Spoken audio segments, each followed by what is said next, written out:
All right. Let me get this up. One second. Had to fix that real quick. All right.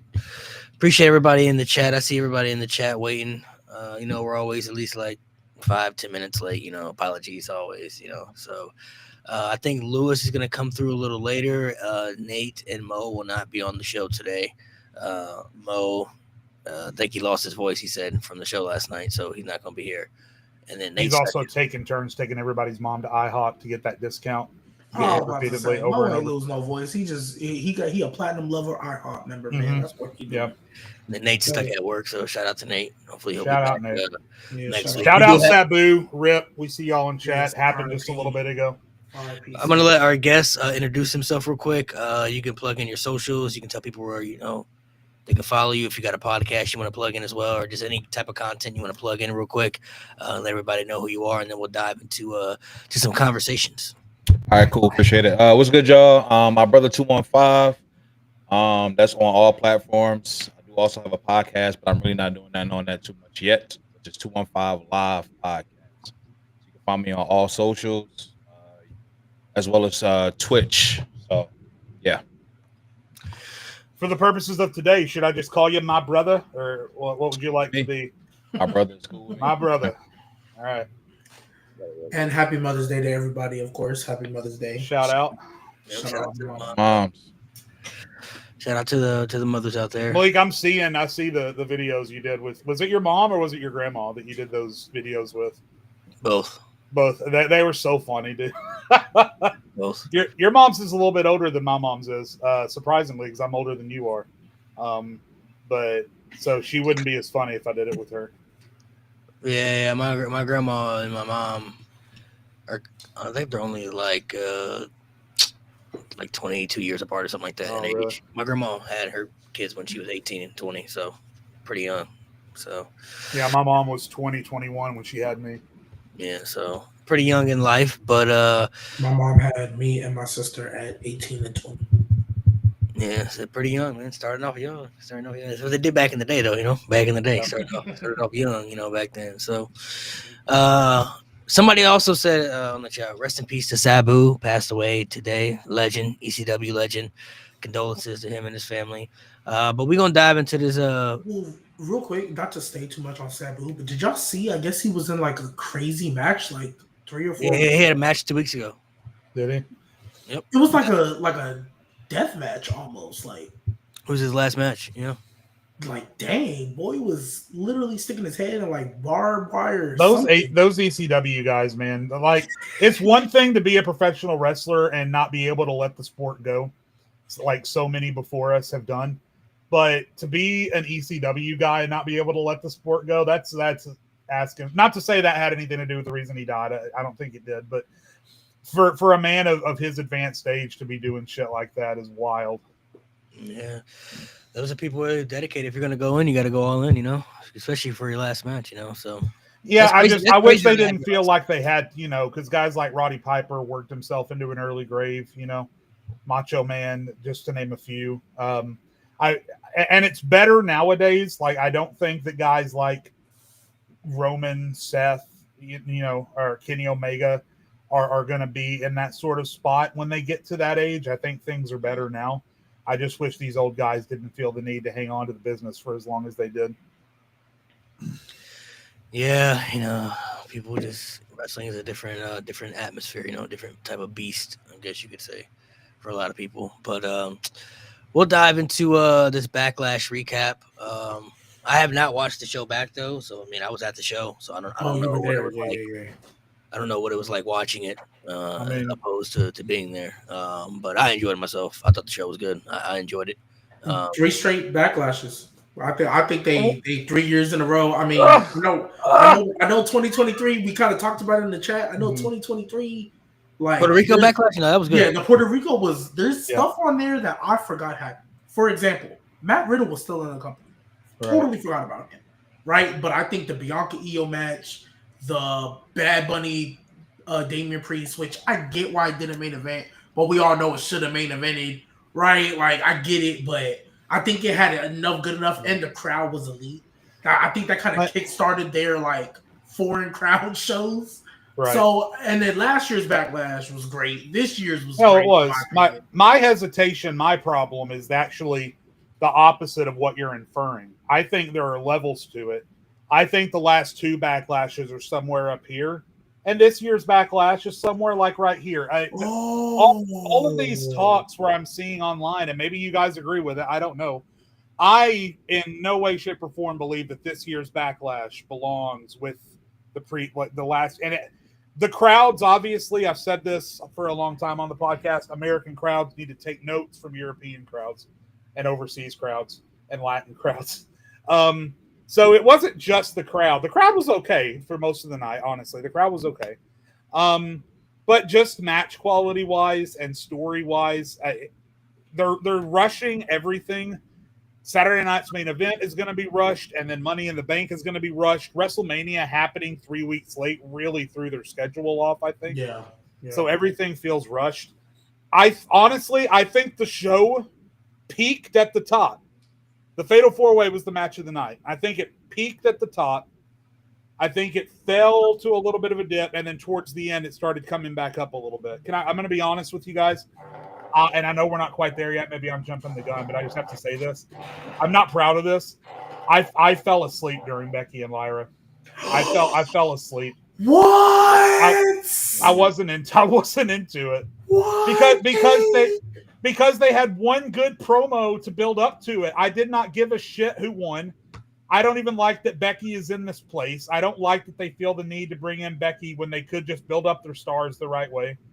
I haven't enjoyed the story up to this point, and I fell asleep. I didn't enjoy Wow. I did not expect that. I thought you were saying like the 2023 Backlash, because if you look at the match, a lot of the stuff is forgettable. It wasn't up here with like obviously France, and then I thought match quality wise, top to bottom, I was gonna argue Becky and Lyra was low key match of the night. That's what I was saying. I was about to, that's crazy. I did not expect that because I get what you're saying with the build, because I do agree WrestleMania being Easter weekend instead of the start of April like it should have been. Right? I definitely think that messed them up for real. But even then, 2 weeks of build, and I put it on X or Twitter, whatever we're calling it. 2 weeks of build, and Lyra already more over and more cared about than she ever been since that Queen of the Ring tournament. And so I was low key like, they hooping right now. Like Lyra was hooping. Just to finish my general thoughts, you had that. Penta and Dominic could have been on any episode of Monday Night Raw. I mean, it was good, but it wasn't a pay-per-view match, in my opinion. That could have been on any episode of Raw. The Pat McAfee and Gunther was better than it had any right to be. It was better than it had any right to be, but even still, I mean, it's Pat McAfee and Gunther, so it could only do so much. And then the main event, I think there was maybe one too many shenanigans, but overall it was a spectacle. As always, I think Cena heard everyone online talking about how shitty the last match was and wanted to shut you guys up, and I think he did a good job of it. So, yeah, I think that it was a great start. I think it was a good end and an okay middle. But the Fatal 4-Way for me was definitely the match of the night. That's my thoughts in general overall on this show. Go ahead, my brother. Yeah. Go ahead, bro. I feel like it's kind of crazy how you say the Pat McAfee was good. I said it was good. I said it was better than it had any right to be. I want to be very clear on that. It was better than it had any right to be, but it definitely did not live up to. I feel like that was the worst match and should have not happened at all. They could have had that on Twitter under the Speed title. Like, I don't get why it was on a PLE. And to say that Lyra and Becky was not good at all, I really think that's arguably the match of the night. Like, seriously, because besides the ending, it got a little sloppy at the end, but I feel like that was one of the best matches. Patton and Gunther, I'm going to always say that was the only one that did not deserve to be there. I said that from the start. It did not deserve to be on the PLE. And clearly seeing it was a waste of time. And then even like when we heard what Gunther was saying to Pat in their last promo, made it seem like he was really about to dog walk his ass. But he didn't. It was just very, very slow. Like, it seemed like they was just trying to, those last two matches, it seemed like they were just trying to slow it down so they could hit their time mark. Yeah. And that's kind of killed it for me. And let me clarify one thing, because I know I was nasty off the cuff. I didn't mean to be. maybe I'm being entirely unfair to Lyra and Becky. My point was when the music hit for that match, I immediately was turned off because I didn't think there was any reputable story to go with it. I thought it was forced. I thought it was rushed. Just like Pat McAfee and Gunther was forced and rushed. I definitely agree with that. I think the Michael Cole of it all gave that a little bit of a lift, honestly, but the rest of it. So I'm going to go back and I'm going to watch that women's match because maybe I'm being unfair to it. Maybe if I go in with zero expectations, it'll blow me away like you guys seem to think it will. It's just that I had no interest in that match whatsoever. I stayed up the night before. I stayed up late. I was tired, so I fell asleep. And then I woke up just as Lyra was getting her hand raised. So, yeah, maybe I'm being unfair to that match. I promise I'll go back and rewatch it. But it just, like a lot of the other stuff on the card, it just suffered from being rushed so badly. So Jade, I hear what you're saying about the rush timing. I agree with you that a good amount of these feuds, they basically had a 2-week build. I feel you on that. I really do. Lyra and Becky, though, even though what's going on, Lewis? What's going on? Welcome. Lyra and Becky, even though that was a 2-week build, more specifically Lyra, I feel Lyra did a great job making herself feel credible in 2 weeks. She had one really good promo. I say both of them were, but I mean, there's obviously one that stands out. Yeah. But because Becky had her, this is why I turned heel. Oh, you attack Bayley. Surprise, surprise. Right. Okay, we get it, right? You keep getting called Becky Hogan and you don't like that. Okay, cool. I think Lyra immediately wasn't like, oh, you broke my heart, Becky. She was like, no, I don't know who you thought I was, but I like that. You're and right. I think in 2 weeks, given the time we had, right, I think that bill was enough. Like it wasn't like, ooh, that was I cared about the story. I just didn't think she was winning personally. I for sure thought they was putting that strap on Becky. I was like, pleasantly surprised. Yeah. Yeah, pleasantly surprised. And I like the finish. I know you said you know about watching, but I personally like the finish. It was sloppy. My brother, you were kind of right. It was sloppy. But I was like, oh, Bird Lady won. Okay. But shout out Lyra. You know what I mean? Gunther and Pat McAfee. I'm actually very much against my brother. And Jade in the fact that, or I think my brother said it too, how you felt like Gunther was just going to dominate. The reason why I knew, mainly because I've seen Pat McAfee do this every single time, he going to get his spots in. And he going to get the, oh my gosh, Pat McAfee, especially with the Michael Cole aspect, I thought the match was great. I thought it did exactly what it needed to do. It made the crowd, because if you just get Gunther dominating for 5-7 minutes, the crowd just going to snooze through it. I thought the crowd was very much invested into that match. And I'm not going to lie. Obviously, you'll never believe it, but for this much, when Michael Cole held that foot down, I was like, no way. I thought that was it. Yeah, I thought that was it. So I will say I do think that match deserved to be there. It's because you have the Backlash Saturday night main event and Money in the Bank all kind of right next to each other. Mm-hmm. I think that's why this wasn't a Raw match, because you need to space out your pay-per-views. Like if there was no, well, I won't say no Saturday night main event. Let's just say this was just Backlash and then we're going straight to Money in the Bank. Pat McAfee versus Gunther would have been on Raw tomorrow. You know what I mean? I don't know every match they've announced for Saturday night main event, but you probably take that off and Gunther and Logan Paul. I mean, Jey Uso, Logan Paul are here.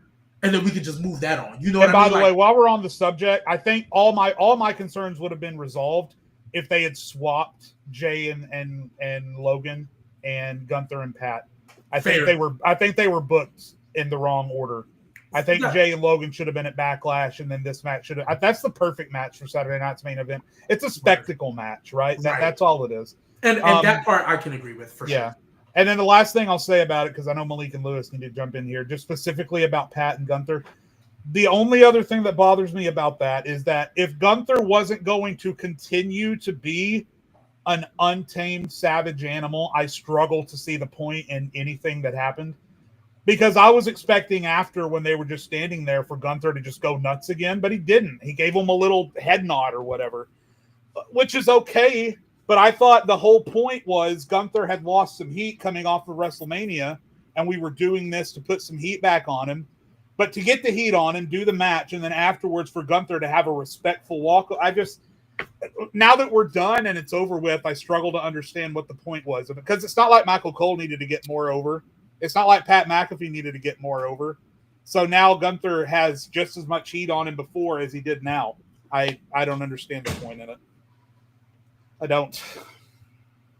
I'll let Lewis go next because my thoughts are going to be a little bit different because I was there. We're talking about your exalted king, Lewis. Yeah, my glorious king. Yeah. My fucking glorious king. Well, Jey Uso doesn't have a pay-per-view match because he sucks.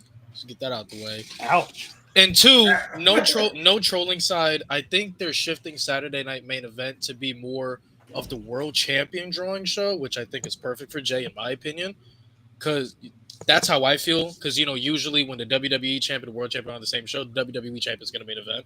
So, all trying aside, I think it's good for Jey Uso that he's on there.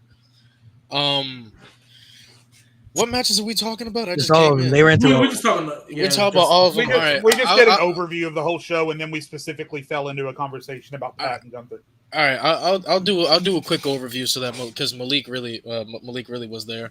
So the Fatal 4-Way, I enjoyed it. I enjoyed Damian and Drew continuing their fucking their fucking beef and the whole bullshit that happened. The petty bullshit. I love that. LA Knight still looks like a killer. Love him. Jacob got protected on the finish. I love that. I'm a big Jeff Cobb guy. Like Malik, we talk about Lucha Underground all the time. Like we're big Matanza Cuerto guys, bro. When Matanza showed up in Aztec Warfare and whooped everybody, that was the moment I was hip on Jeff Cobb. So I'm very hip. Here's one thing I want to say. Clip this too. For everybody saying this shit doesn't make sense, that Jeff Cobb is here, that he's associated with the Bloodline now, I like to bring up Sami Zayn. That dude is far from Bloodline, and yet it turned out to be the greatest fucking thing ever. Now, I know how the clips are, G. You know what I'm saying? We got to get shit, spicy and shit. But for the chat, I am not comparing Jeff Cobb and Sami Zayn. All I ask is you got to let shit cook and have an open mind. Because with Sammy, it started off as a jokey joke. Then it turned out to be some of the most legendary shit we've ever fucking seen. Word. So that's all I ask. But love the 4-way. Sammy's still eating off of that storyline. He's still living off the bloodline. Living off the bloodline. He living. So again, all I ask, just keep an open mind. Jeff Cobb is a hooper. It's not like he's not. He's a hooper. Great finisher. Great look. Just, you know what I'm saying? When Jeff Cobb and Jacob get in that ring, magical. Go watch Defy if you haven't. They already had a great match. What was the match after that? I'll go Penta and Dom. It's the women's match. Loved it. Finn sucks. Sorry. Like he's always trying to fuck up. He almost fucked up Dom losing the IC. He almost fucked him up. And your man's got to stop the bullshit. But nobody was saying that when Damian Priest was fucking up Finn Balor's world. What motion did he have? He had none. He can fuck up his motion all we want because he has none. Okay, you don't fuck over dirty Dom. You don't fuck over. But honestly, I did like the ending. I don't know how people feel about the ending because not a lot of people talk about the match. I like it because it's leading to a Lucha Bros union within WWE. It's going to make the Raw Tag Division better. So, El Grande Americano, the GOAT. Yes, sir. Dom, also, Dom is pulling out shit in his bag, bro. Dom is like that. So, Dom is like that. Lyra and Becky, I don't know how you guys – I came in at the end when you guys were talking about it. Me, personally, I was fine with the build because immediately when Becky inserted herself – I felt immediate elevation of a dead division, of a dead title, of somebody who was in need of a worthy opponent to really elevate that scene. And they did that in 2 weeks' time. I was fine with it for everything that happened. Bell to bell, though, this is one of the greatest women's matches I've ever seen in my life. It is. This was the best match on the show. I went in, I have my brother-in-law in the living room. He's a casual, right? He's not up to date on everything. He doesn't appreciate women's wrestling, because of how he grew up, how casual fans do. My man's closed the laptop and was locked in the last 10 minutes because these women were kicking out of every fucking thing, hitting moonsaults. Like, Lyra and Becky is going to go down as one of the best feuds ever. Ever. Like, if they're gonna keep doing this magic, and then you're adding a Bayley, who's a great supporter in triple threat matches nowadays, that's just gonna be chef's kiss. So, love the match. what after that? Gunther and Pat. I mean, come on, bro. Like, come on, man. Like, matches like this is why Gunther the best wrestler in the world, baby. Come on, man. Gunther, man. Matches like this is why Gunther's lit. But I did like the in-ring storytelling because they're showing that Gunther, no matter who's on your level, below your level, no matter who you're in the ring with, you cannot take your eye off the ball.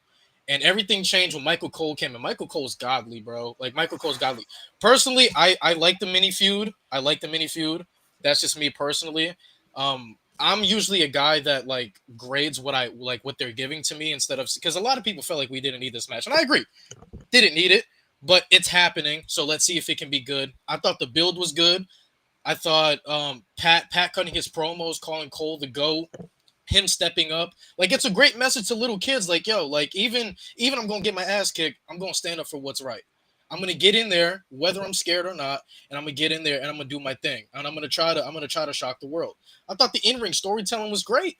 Gunther obviously showing he's that monster in WWE. Pat not giving up. Michael Cole coming out telling Pat not to give up. And then there was 3 times where I'm like, oh shit, Pat. It was when he went behind Gunther and tried to do that little roll up 2 count, right? Then Michael Cole pulls his foot. I was, when I tell you, I was like this. I was like, oh no, not again, bro. I said, not again. I can't go through this shit again. That shit was crazy. In the sleeper, I said, bro, I got PTSD, bro. I can't, bro. But I love the match. And Gunther giving the respect to Pat, it was cool. Jade, I'm with you though. You know what I'm saying? There's always a time I agree with you. Gunther is kind of in a stale place right now. He's kind of like in a crossroads. Like, what's next? What's next? So I do think he should have beat the shit out of Pat. That's what I thought was going to happen. The main event, Malik. I have gone on record and I said to you personally that I do not like Cena and Orton matches. Jesus fucking Christ, this match was balls to walls, dude. This match was fucking, dude. This match was for us on the panel. You know what I'm saying? Like, this was that nostalgia hit. This was that balls to wall shit. Cena and Orton, the reverse fucking heel and face dynamic was awesome.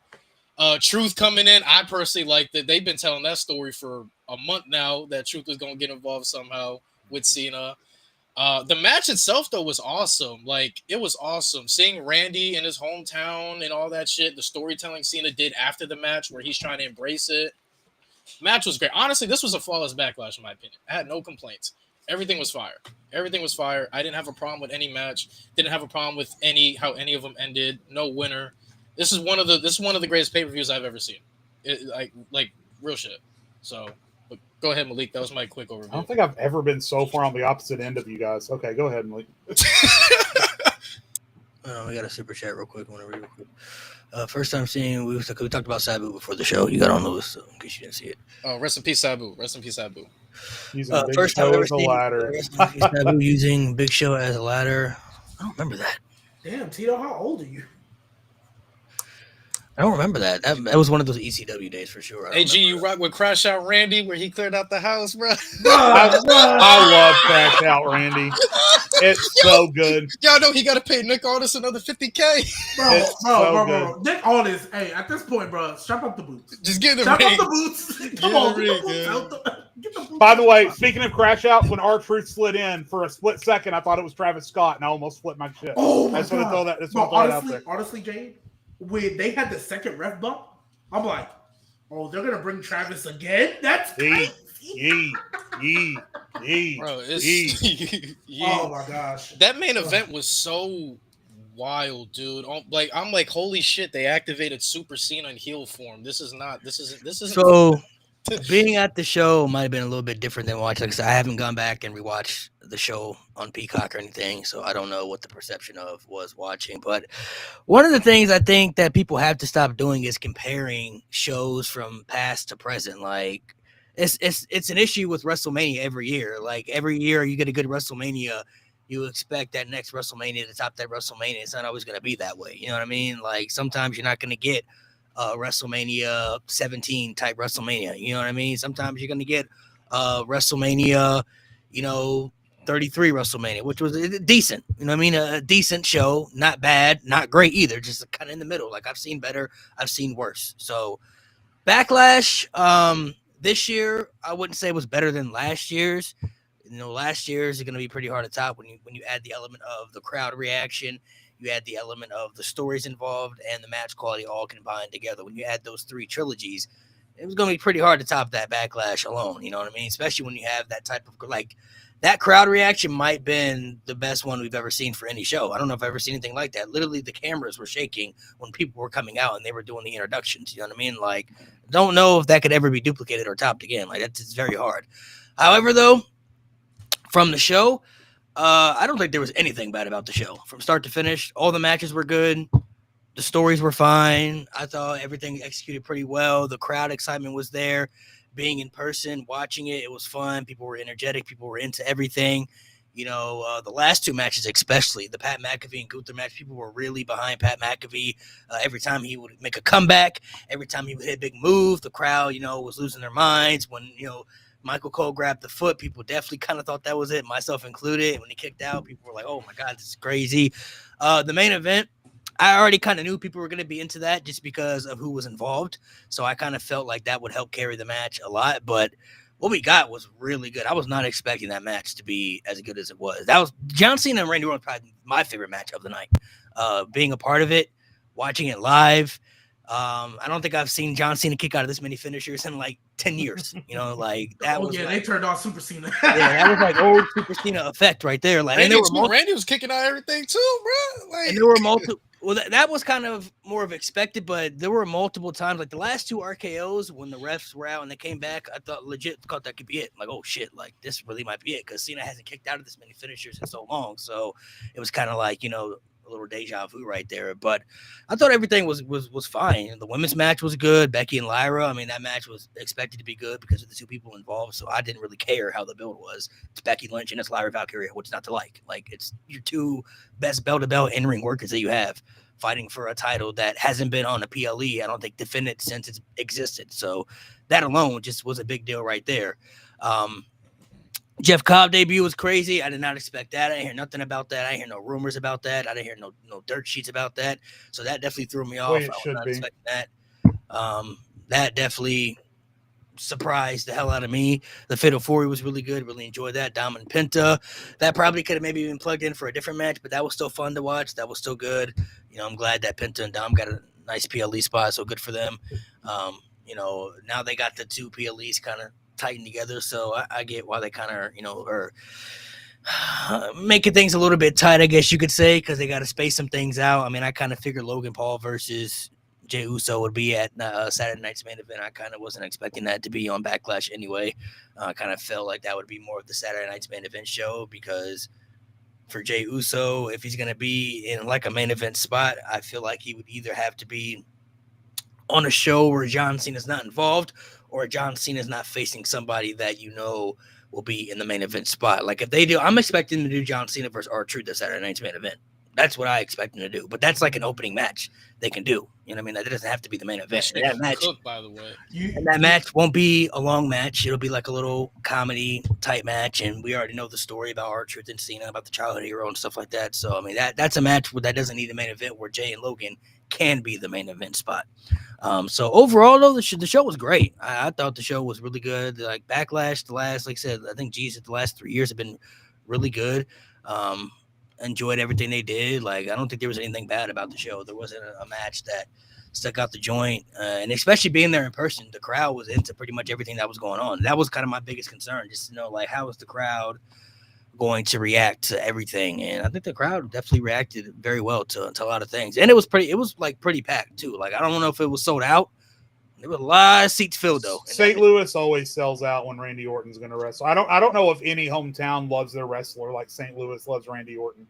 St. Louis loves Randy Orton. It's like if you were it's like if you found out Stan Musial was doing like first pitch at a Cardinal game, that place is going to be sold out because St. Louis loves Stan Musial.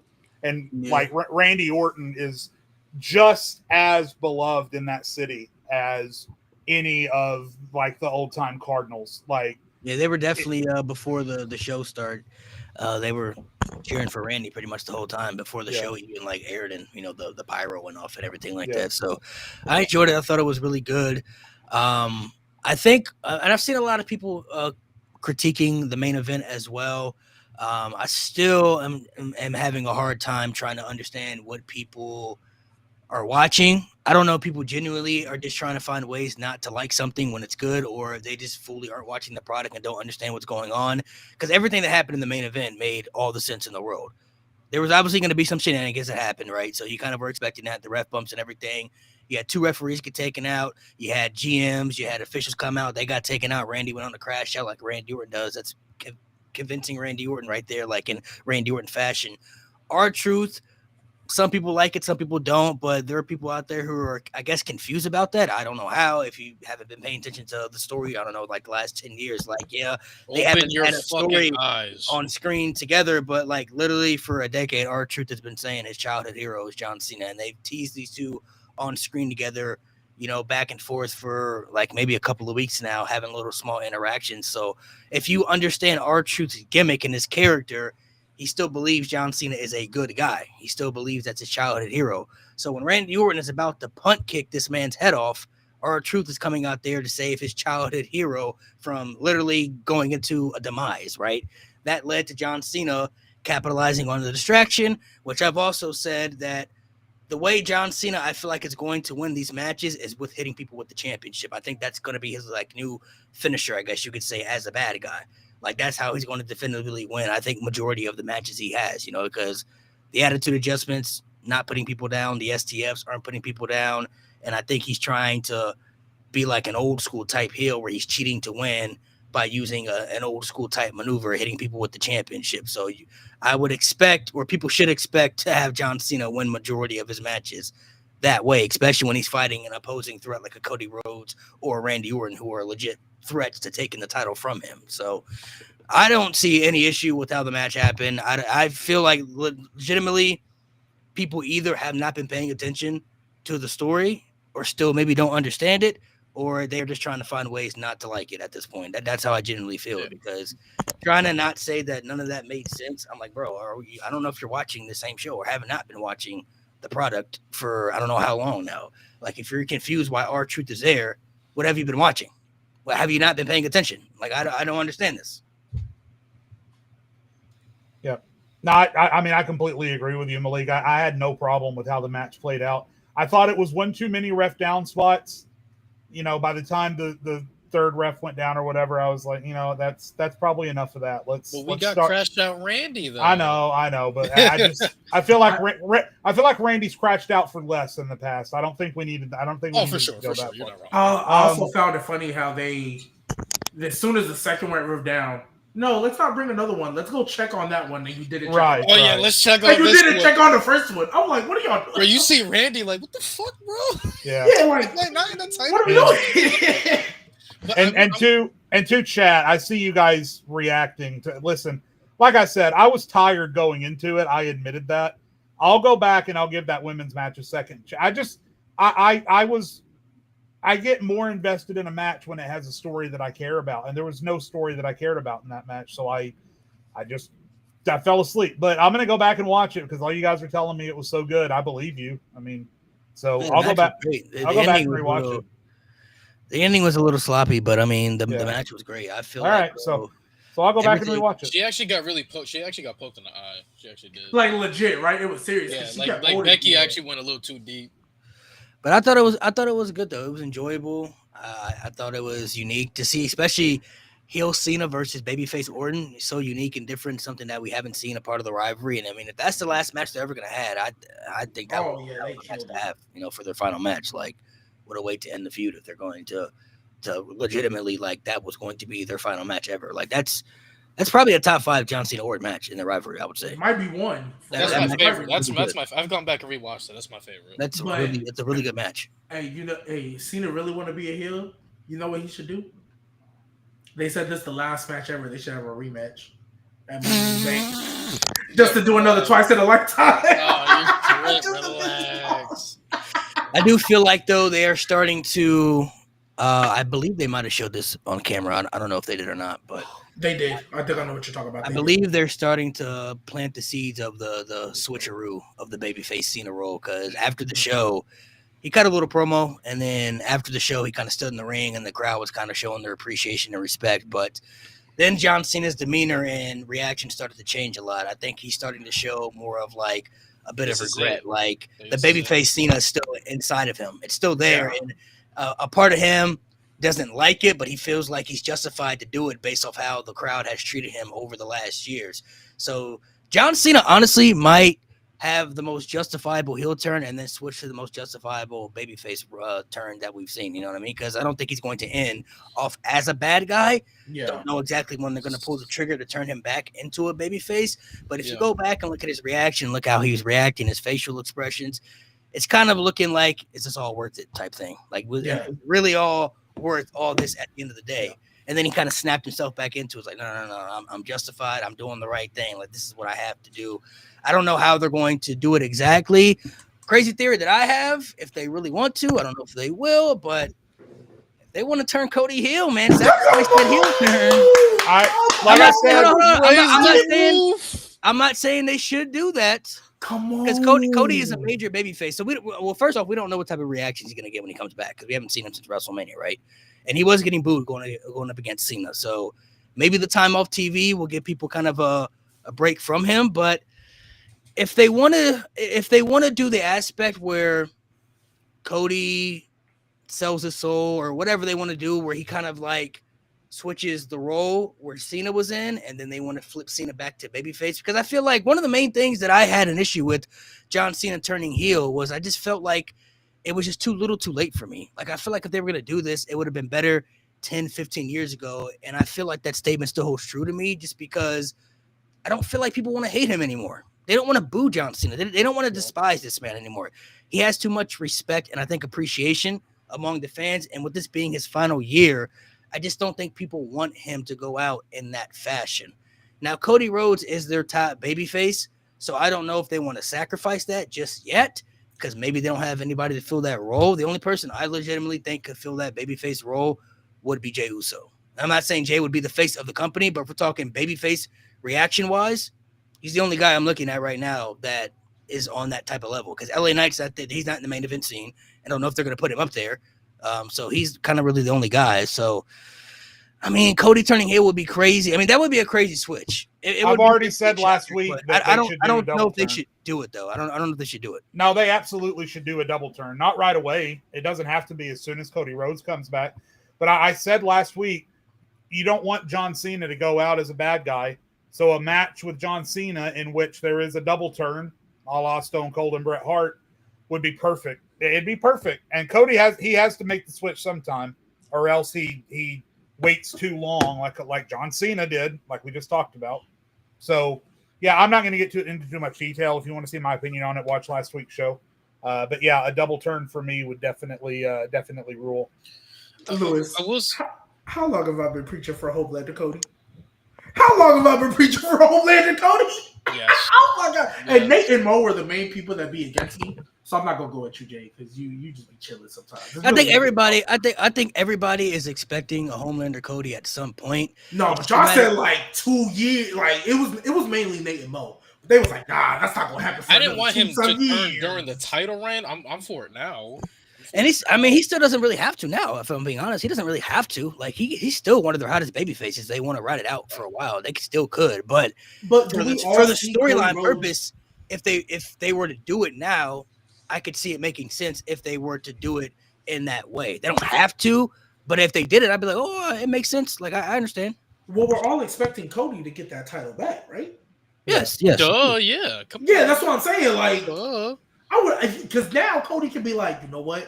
I ain't understand it at first, John, but I see what you was talking about, right? I get it now. And he ain't got to sell his soul. Do you think Cena his last few weeks is gonna tell Cody like, don't do it, bro? Like, I was there. Like, don't sell your soul like that. I think it's gonna happen how kind of Jade said it. I think it's gonna be a double turn in the match. Like Cena's finally gonna try to hit that title, and then he's gonna throw it away and be like, no. Yeah, exactly. Cody's gonna use the title. And then Cody's gonna use the title. Cena's gonna think about it. He's gonna finally have that last ounce of regret. He's gonna throw the title down. He's gonna go to lock up with Cody, and Cody is gonna hoof him in the dick with his boot. Yeah. Yeah. Y'all remember when I said because a lot of y'all came up here and said Cody looked soft at Mania and he didn't pull the trigger. And I said that's going to be a key factor later in the story because he's going to have another shot to do that. Well, that's fine, but that doesn't change the fact that he looks soft as hell at Mania. I mean, I was going to say, like, he doesn't make it a false statement. That's part of the story. That's part of the story, though. That's part. Okay, I didn't say it wasn't part of the story, but that doesn't change the fact that he looked like no. A lot of y'all was like, it didn't make sense. I'm like, bro, it's gonna make sense in the end. Made sense to me. Made sense to me. I mean, it makes sense, but it was still bad. Yeah, was it bad? It's not gonna be bad if it makes sense. No, I'm not gonna lie. How was it gonna be bad? Came off a feud with Kevin and all.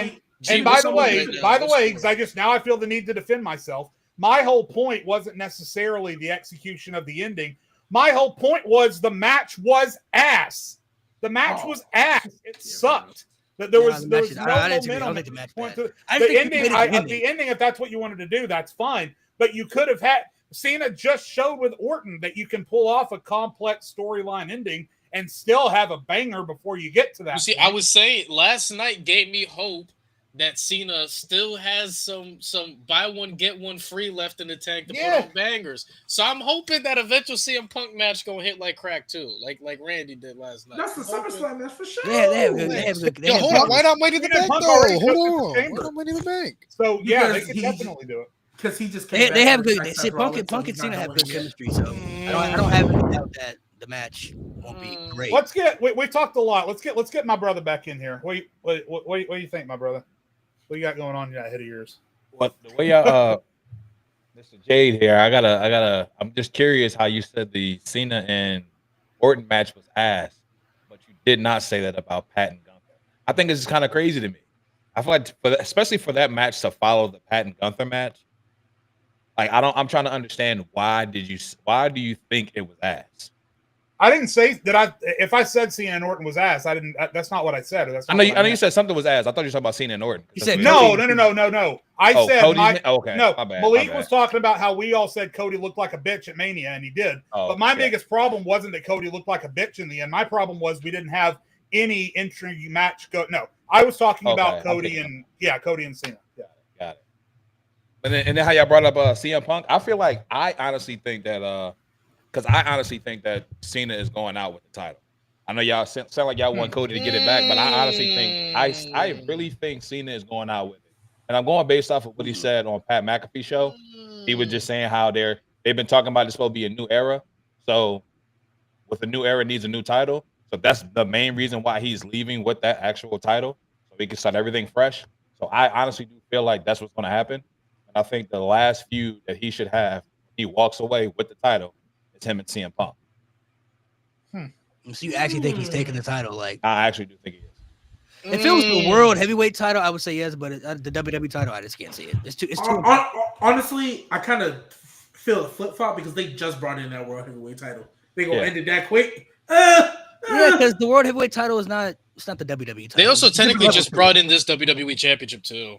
But it's still the WWE championship. All they did was really change the way it looked, though. Like the world heavyweight title, it has lineage to it, but like the WWE title, it's literally called the WWE title. Like every main event guy that you know who wants to be solidified as a legend wants that title. That title has meaning to it, like it has history to it. So. I also say too, I hear you, but I think it'd be a bad idea to do that because then you're ruining an opportunity to potentially solidify a younger talent. Like, for example, not going to happen, but Braun Breaker could get that spot. Braun Breaker could be Cena's last match, and that would elevate Braun Breaker if Braun Breaker would have packed Cena up in his last match and say, I'm the guy to retire Cena, and now I'm the champ. Now it's going to be some dark days here now. So that's where the disconnect for me follows. I feel like Cena's last match, he gotta go out with a bang. He can't leave with the title. Like it got to be passed on.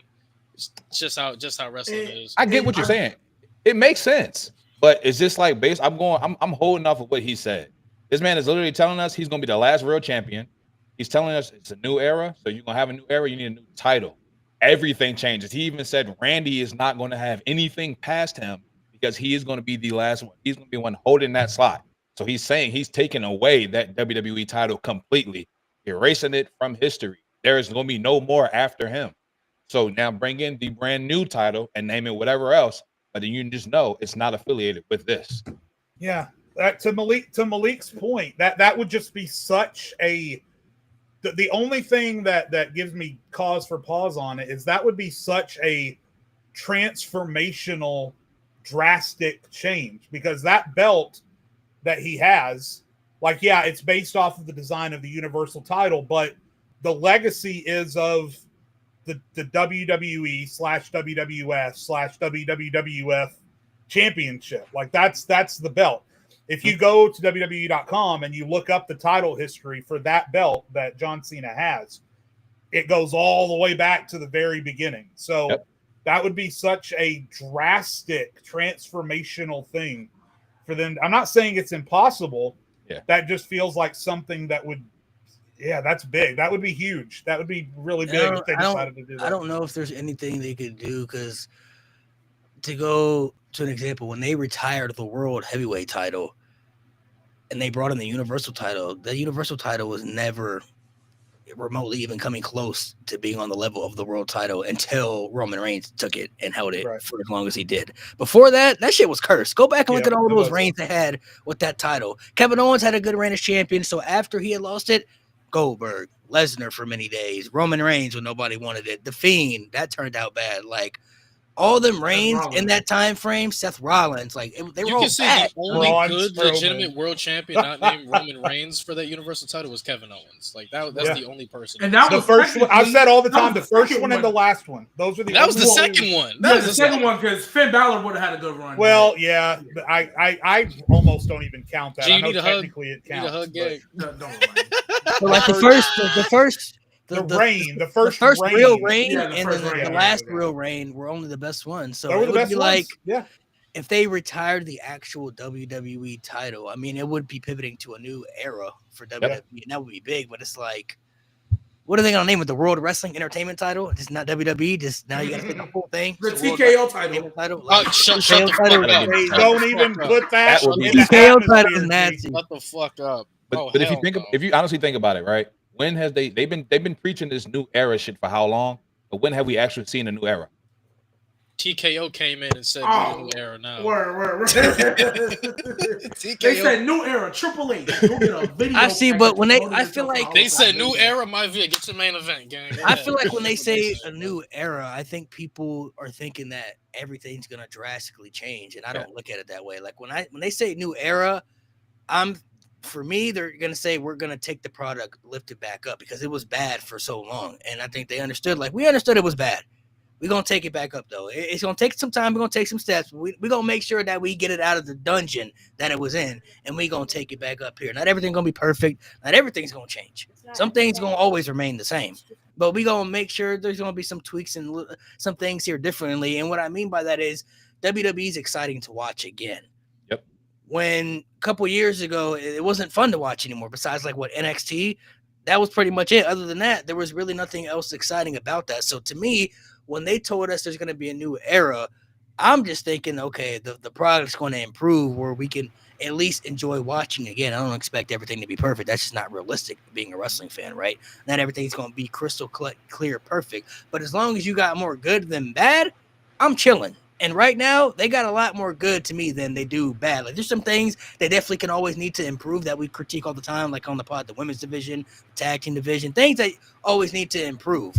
But it's not a 2019 era where it's like, we coming up here and talking about, bro, everything needs. They're actively improving these things. Like right now, the women's like IC title scene, like that drastically got improved last. I don't know how they fit. Sorry, I'm sorry, Lewis. I didn't mean to cut you off. My thing was cutting out. My biggest problem with WWE right now, we don't have to get into this, but it is a problem that needs to get fixed if they're going to move forward. Because I think this specific problem is bigger than it ever has been. And I don't know what the fix is. But so many people on their roster, when they come out, and I said this in chat on SmackDown on Friday, just as an example, when Zelina Vega came out on SmackDown on Friday, I could hear the air conditioning in the building running. I could hear the AC running. Are you saying that people that's not over? Now, I can hear, and it was, I felt really, really bad for Zelina because You hear the air conditioning running, and then Alexa Bliss's music hits. Big pop, right? Now, that was her hometown, but still, she's not the only one. The Street Profits are getting no reaction. People like Meechin and B Fabricate. Even DIY. It hurts me to say this. DIY and the Machine Gun Club are starting to feel really quiet when they come out. I don't know if it's the music. I don't know if you need to have these characters cut more promos in front of people to get people accustomed to them. I don't know what the fix is, but before they can really move forward with this new era, that even in 2019, this doesn't feel like it was as big of a problem back then. People were getting reactions. They weren't always great ones.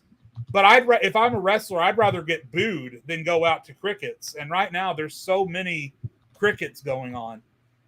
That's a problem that needs to be fixed before they're going to be able to move on with any kind of new era. It's bad. I think the main problem you're going to pinpoint is the music. Like a huge thing about a wrestler to connect to them is the music. Like we saw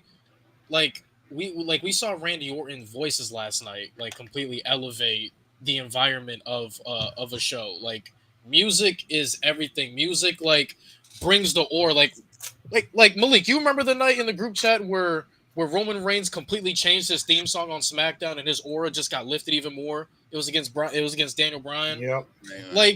Like as soon as Roman had that whack ass Shield theme, but he changes his music. Holy shit! Who is this fucking Roman god? Who's this warrior right here? So I think the main problem might be the music. It's the shitty ass music. That shit is trash. I agree to an extent. I do think music definitely plays a major factor for sure into like certain people's themes too. But I also feel like too though there's also going to come a point in time where like you're going to recognize somebody's music, eventually. Like right. You hear it repetitively, you're going to know their song, and some people still don't get reactions. You know what I mean? And like Selena Vegas had her song for quite a while now. She's still not getting no reactions, and she wasn't even getting reactions before she won the championship too. So nothing. I don't know if it's really the music with her. Because before her music changed, she was still getting barely any reactions. So I don't know if it's really that. She's just more of the booking, I feel like. Like, why should we care about her enough for her to be the champion and for us to invest fully in her? She needs a character change. Like, we know who Selena is. She's better as a heel. Why are we still continuing as a babyface? Yeah, because they put her with Rey Mysterio and they don't think. Bro, oh man, it's like we keep telling them, bro. There's an easy fix, bro. Andrade, right there, man. They own the same brand now. Just do it, man. Just do it. If they really want to have her do a character change, bro, they could put her with her husband if they wanted to. Something completely different she ain't never done before. Yeah, like, something way different. Aleister Black. I mean, something way different she never done before. Like, but what I was gonna say earlier that it was kind of to your point, Malik. I feel like, and this is why I've said this multiple times, NXT in its golden era was the best and worst thing that ever could have happened to wrestling. It was the best thing because I'm not going to lie, call it what you want, and there's other aspects that happened outside of WWE that contributed. But if NXT wasn't so great, I don't know if AEW was ever born. The Young Bucks, Cody, and what they was doing, I ain't taking nothing away from them. But NXT was so great. They had like a streak of 18 months or something. Straight no misses on their takeovers.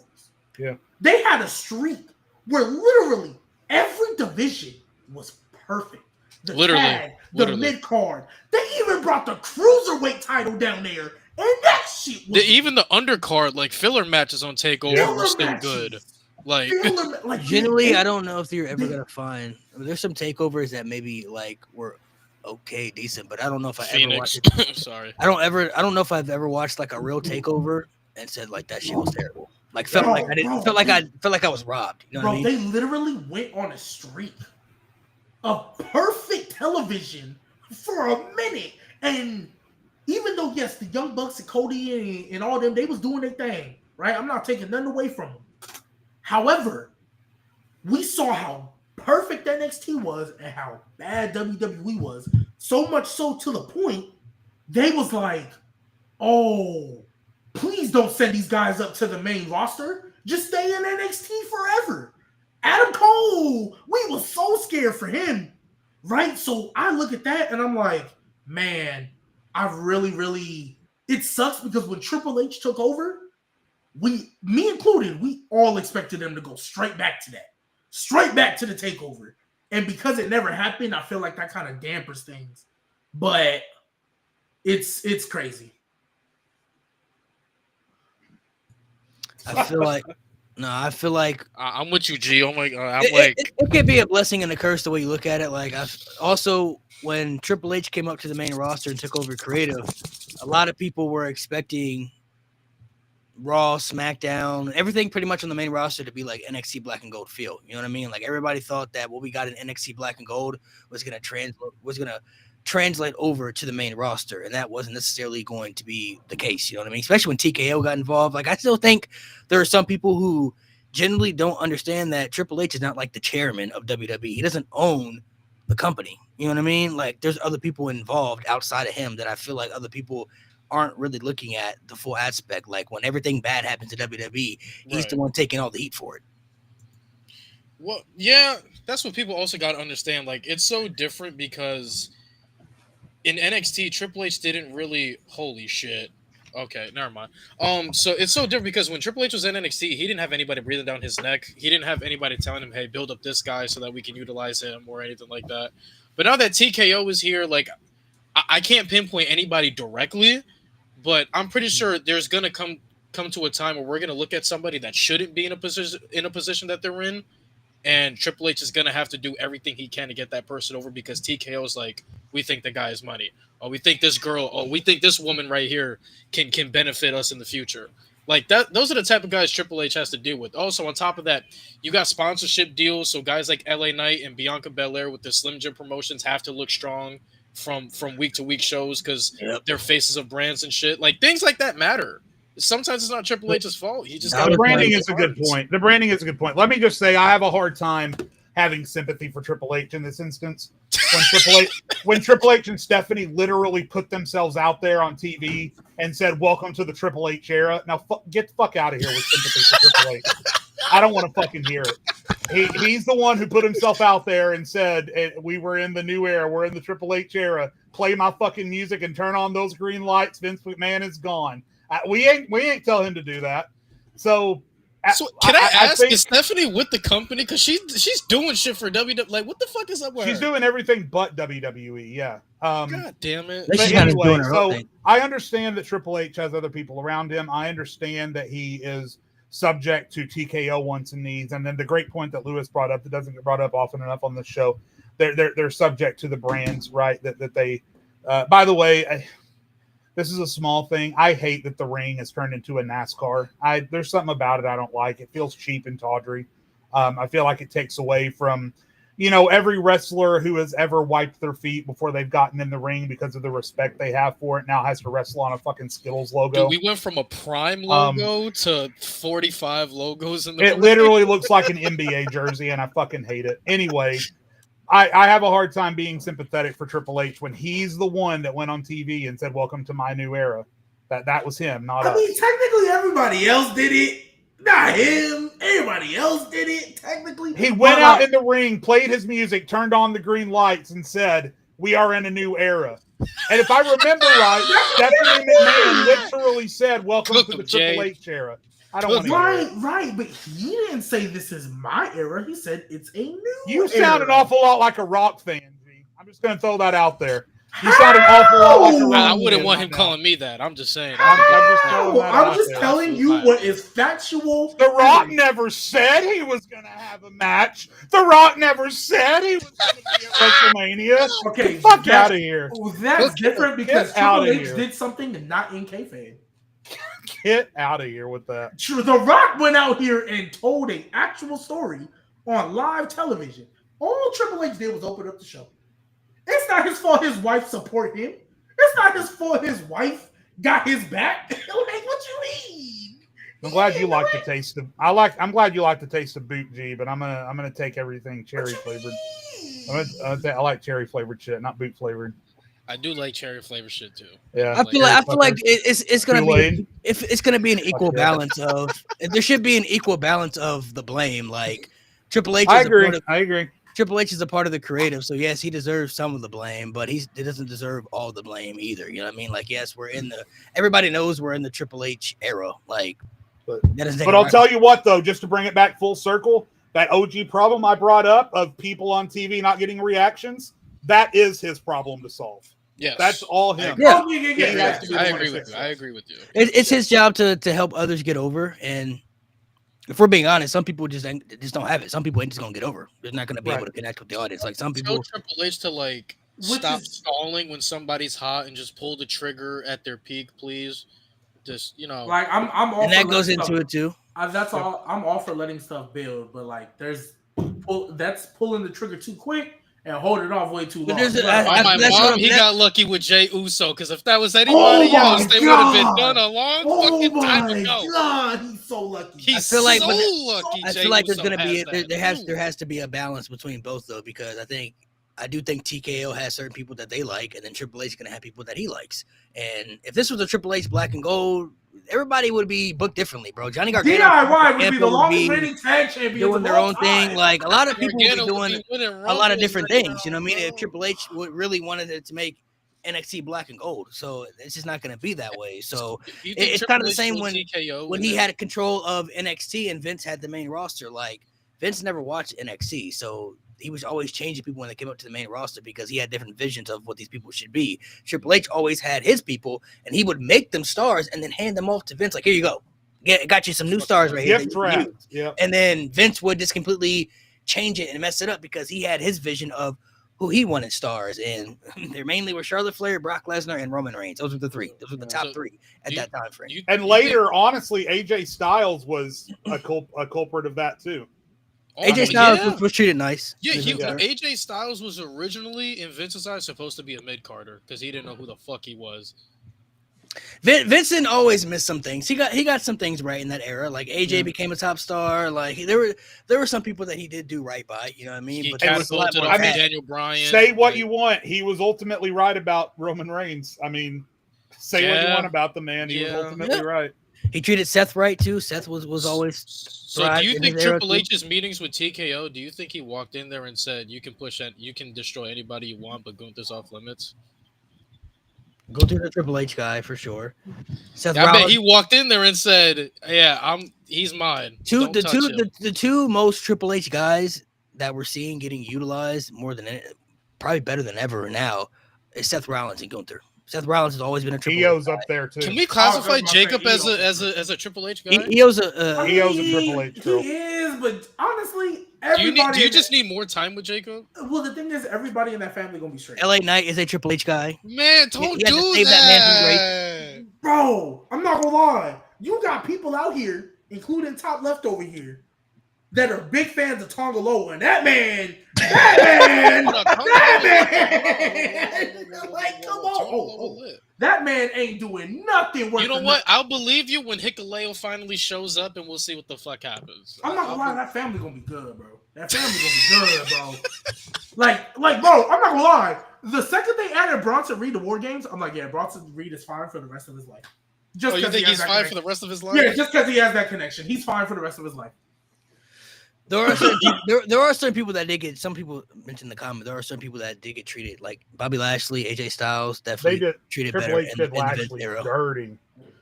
Definitely didn't get treated better in the Triple H era for sure. So I'm fine with AJ because AJ's a legend. Yeah, AJ's he's good where he's at. I think. Yeah, AJ's a legend. He's And Triple H is respectful with his booking to legends at the end of their career. And AJ said he has 2 years left, so I assume AJ's last run is going to be like fire. So I'm not worried. Possibly. I feel like he's at a stage where he's just gonna put others over, and then he's gonna help others make them look good too. My brother, I mean this with the most sincere compliment. You look like Swerve in this angle. You do kind of look like Swerve.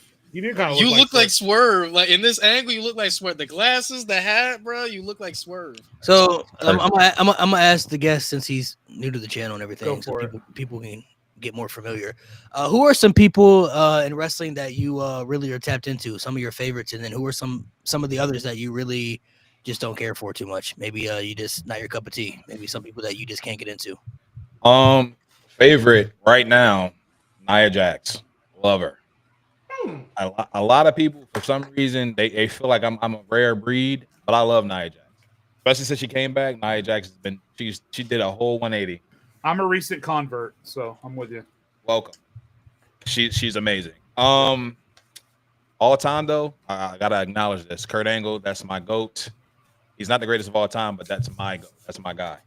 But I love Bronson Reed. Hey, who is better? Who is better, Prime Angle or TNA Angle? What's your favorite angle? I'm gonna say Prime Angle. Yeah, good answer. I like this guy. Answer. Got great selections. I like this guy. I would never get behind Natalia. Like I just can't do it. I can't. It's just nothing that Natalia can. Yeah. I can't say it's nothing she can do, but like what she did at Bloodsport, I kind of was like, I wanted to see a little more, but there's nothing about her on TV. And I mean, in the ring, she's solid, but it's nothing that I can do to get behind me and say like, yeah, she's great. I have a saying on this show, my brother, that she calls herself the boat because she wrestles like a boat. I've said that about Natalia for years. Yeah, I don't know. I just can't do it, man. You got some other names you want to drop? Natalia's one. I'm trying to think who else. I mean, like how y'all mentioned, how G mentioned Tongaloa. I don't understand the hype. I feel like it started off as a troll, and then people just continue with it. That's literally how everybody got behind Omos. I will never. No. It started off as a troll, and everybody ran with it. Oh my god! It's just the wildest thing because, like, War Games, I'm like, how did he get hurt? I feel like he did nothing in War Games, but then ended up hurt. I think he was hurt before that. He was hurt before that. Oh, okay. I was like, I did not see him in that match at all. Yeah, he was cooked, bro. He's literally the forgotten one. Very much. Did you just say he's the forgotten son? Hey. What other names? So you said Natalia, Tongaloa. I'm trying to think who else. You said you fuck with Kurt Angle, you fuck with Nia Jax. Yep, Big Bronson Reed. Right, fuck with these. Fuck with that, bro. Let's go. The Rusev hype right now. You don't get it with Miro? I don't believe it. I don't. I give Rusev 3 months, and I think Rusev's cooked. I just think they missed an opportunity to bring him back with the Rusev Day gimmick. I think that's what the crowd wanted. Exactly. I think that's what everyone wanted. I don't understand why they didn't. Maybe that's not what he wanted. Because I think Rusev, when he was talking to them, I think in his mind he's like, I don't want to be another comedy gimmick. Especially with all the good work he did. When I look at Rusev, Vince put it in his head that we were making fun of him instead of actually supporting him. Yeah, when I look at Rusev, like the Rusev Day gimmick was over, and they definitely should have capitalized on that in that moment for sure. But when I look at Rusev, he looks like a killer to me. I want to see an animal from Rusev. I like what I see. I want Rusev to beat people's asses. Like I'm down with what he's doing. The Bulgarian Brute, when he used to come out with the no shoes and everything, like the first when he was like undefeated, that's my favorite version of Rusev. I like that version of Rusev now. Oh, the Bulgarian Brute. I don't know if he'll go back to being like my brother said. I don't know what they're gonna do with him in the next couple of months. I'm hoping he can kind of stay consistent. You know what I mean? But like, I hope they have good plans for Rusev. Well, I do like how they're bouncing off of the. I'm just mad they didn't bring back his. Yeah, Jay, that's exactly what I'm about to say. They're bouncing off of that. And I think he's going to be the guy that, you're wasting your potential? Bet. Yeah. I'm a fix you. Because I had to do the same thing. Right? I was a comedy character. And I had to redeem myself. So now I'm going to go start taking all these people that y'all love that should be better than what they are. And redeem. I think this is what he wanted to be before he went to AEW, and the greatest wrestling company of all time stuck him in a room full of pinball machines. I think this is what he wanted to be before all that. Dark horse out there. I think because since Triple H likes doing heel versus heel, I see Rusev as a dark horse to beat Dom. I can see that.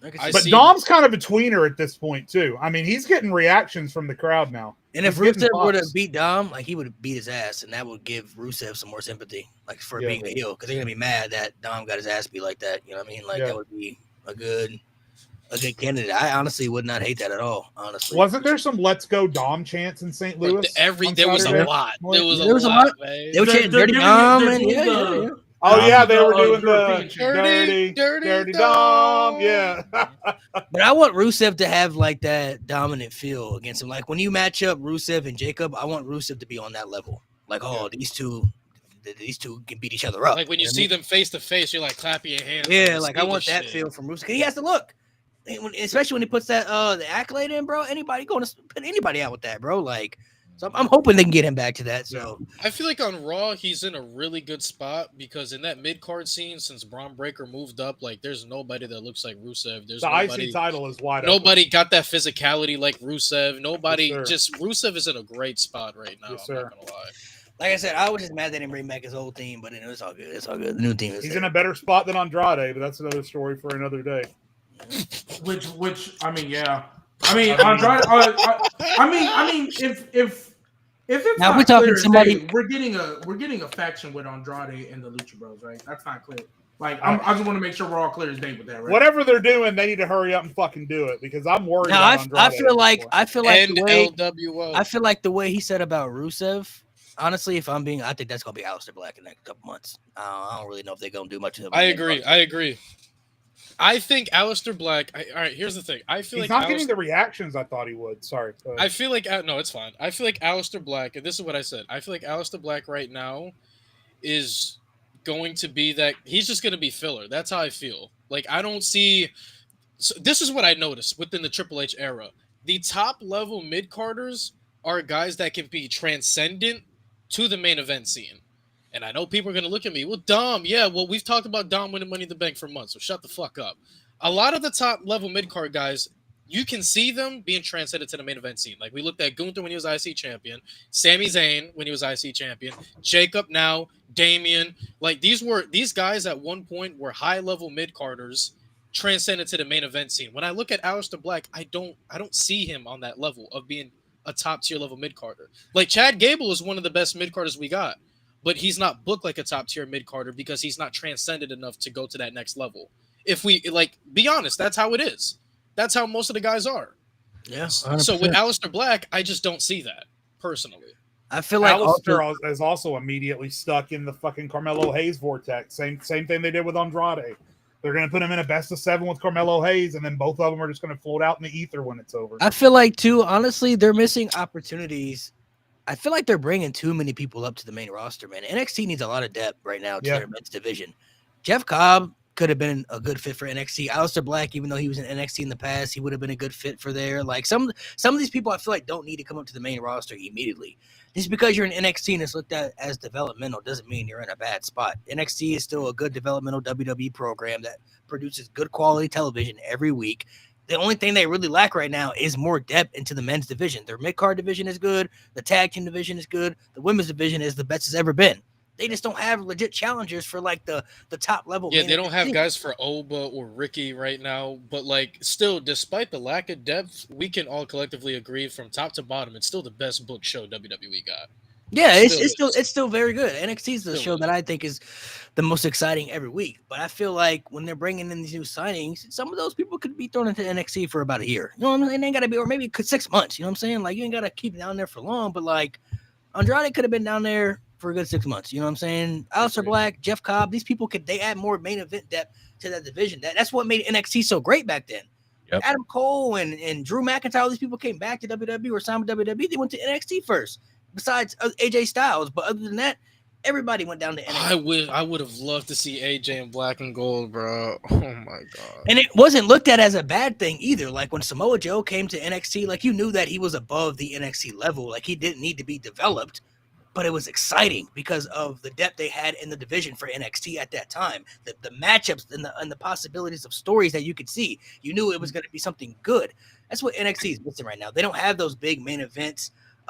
Main eventers signing to their brand or debuting on their brand, you know what I mean? Besides the women's division, like Jordan Grace and stuff like that, that's dope. But it's like they're doing like the opposite. I feel like with the men's and women's division, like the women's division doesn't need that much depth. Like Jordan Grace could have came up to the main roster immediately and added more depth to that main roster women's division, which they need.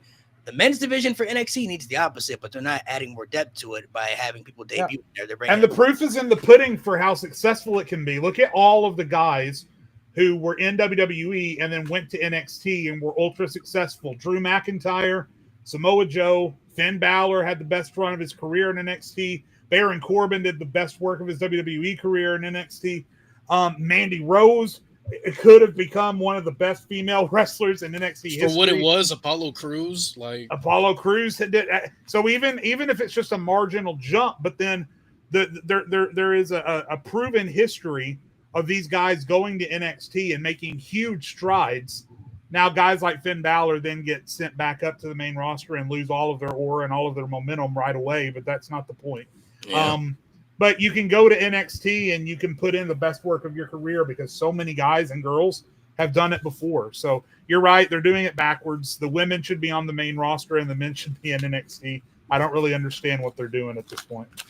It's kind of a mixture of a different balance. I don't know what they kind of got planned. Like NXT, their men's division is their worst, but the main roster has the best men's division, but they also suffer in booking the women's division properly and the tag team division properly. NXT has the opposite effect. Their tag team division is really good, and their women's division is 1,000 times better than the main roster right now. So it's a weird domino effect, I guess, that they have to figure out. I mean, I'm hoping that some of these people that they sign for the future, they could throw some in NXT, like put some people down there, man. Like not everybody needs to come up to the main roster immediately, especially if you don't have a plan for them. You know what I mean? Like you don't have nothing for them to really do on the main roster because it's so bloated right now. Like you have so many people on the main roster, you could throw them down there in NXT and have them be relevant and do something, and opposed to them bringing them up to the main roster and then they get lost in the shuffle like Andrade, like a Carmelo Hayes. You know what I mean? Like you don't want those people to. They still have guys that they could use for their mid card scene that they're not using, like Apollo Crews and Giovanni Vinci. Like, can you use them, bro? They're not Yeah, Giovanni's Giovanni- gone. I was gonna say Giovanni's Giovanni. gone? Yeah, Giovanni's He got gone. released. He's gone. He been gone Yeah, since but- the stuff he did to. And Ludwig. Apollo's injured. I didn't know that. Apollo's injured. Oh, okay. He's But- injured. But even if he wasn't, Apollo was like, getting like a He wasn't going to be used. Yeah, Yeah. Apollo was. Well, he wasn't gonna get used, but not only was he injured, but he also just got a degree, like for something too. He was going to school for something. So. Oh shit! Hey, lit. Yeah, but and I know we dog on Triple H a lot, but I also do think another thing that I think we don't talk about enough. Some guys are just happy to be there. Yeah. And I think sometimes it's hard to forget. I mean, it's hard to remember that, like, maybe Triple H isn't pushing certain people because he doesn't see people care enough. Like, that's an aspect that matters too. And That's why NXT got their house cleaned out. Yeah, and the biggest example I will always remember about that is Zack Ryder. And Dolph Ziggler to an extent, but that's different. That's a different circumstance. Zack Ryder, though, is a person that we all knew was better than what he was presented as. We all knew he could be what Matt Cardona is now. We all knew Zack Ryder could have been that guy. But for so long, he was just happy to be there. Like, for me, even though, yes, most people would kill to have a Zack Ryder WrestleMania moment, the fact that he was not upset about how soon he lost it, and the fact that he for the most part was never upset about how he was presented, like, to me personally, like, you might be a great guy. I might not have a personal issue with you, but if you don't care enough, maybe and this is just something to throw at. Obviously, there's people that I don't care what they like. You need, if Samoa Joe walked in the building and was like, "Yeah, I don't really care." Okay, cool. Go be a menace. Just walk out there and be a menace. There's certain people that it shouldn't be a question how they're booked, right? But I think another aspect we look at too, and the reason why I say that is because I look at like the Apollo Cruises and I look at, you know, some of the other kind of, like, honestly, before they fixed that tag division, you couldn't tell me Humberto and Garza cared at all being on that roster. They was just cool. Hey, I get a paycheck every month. And some people do this because it's their job. I related to sports all the time because for the longest time I had to remember a lot of people play basketball and play football because they're good at it, not because they love the game. Because they know they can get a nice check for what they do. Right? There's a lot of people like that. Right? Not everybody do this because they love it. Look how many freaking basketball players just get turned into a tight end and say, "Here, go play football. You're not getting drafted. Go play football." Like, some people just get a job because they're good at it. So that's just something I look at too. That's what a lot of people in NXT are. Fucking Gunther said it on LFG. You're here because your first occupation ain't work. I get it, right? It's straight facts. It's straight facts. Yeah. Zack Ryder is the biggest example. Zack Ryder was Ron also Breaker's only here because he didn't succeed as a fullback in the NFL. Bro, if Roman Reigns would have never got that diagnosis, that first training camp with the Vikings, I don't know if he's here or not. Yeah. That's really the reason he showed up, because he had to retire before he even got a chance to play. We don't know how good he could have been. We don't know how trash he could have been, but he got there, so that he had an opportunity. That one physical. There are certain people too. Like I've heard Matt Cardona talk about this in the podcast. It's not so much that he didn't care. Right? He was just more so.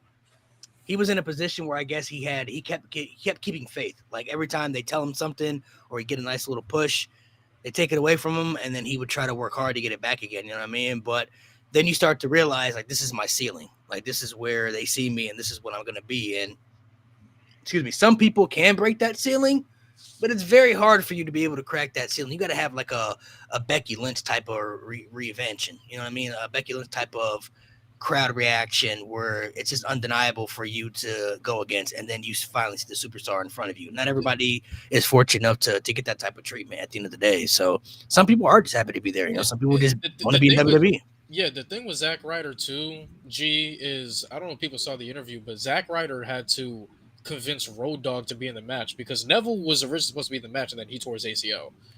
And then Zack Ryder had to convince Road Dogg, like he legit like had to like write a speech out to convince him why he should be in the fucking match. So him winning the title, none of that was supposed to ever happen to begin with. Like he didn't even know until like hours before the show that he was going over.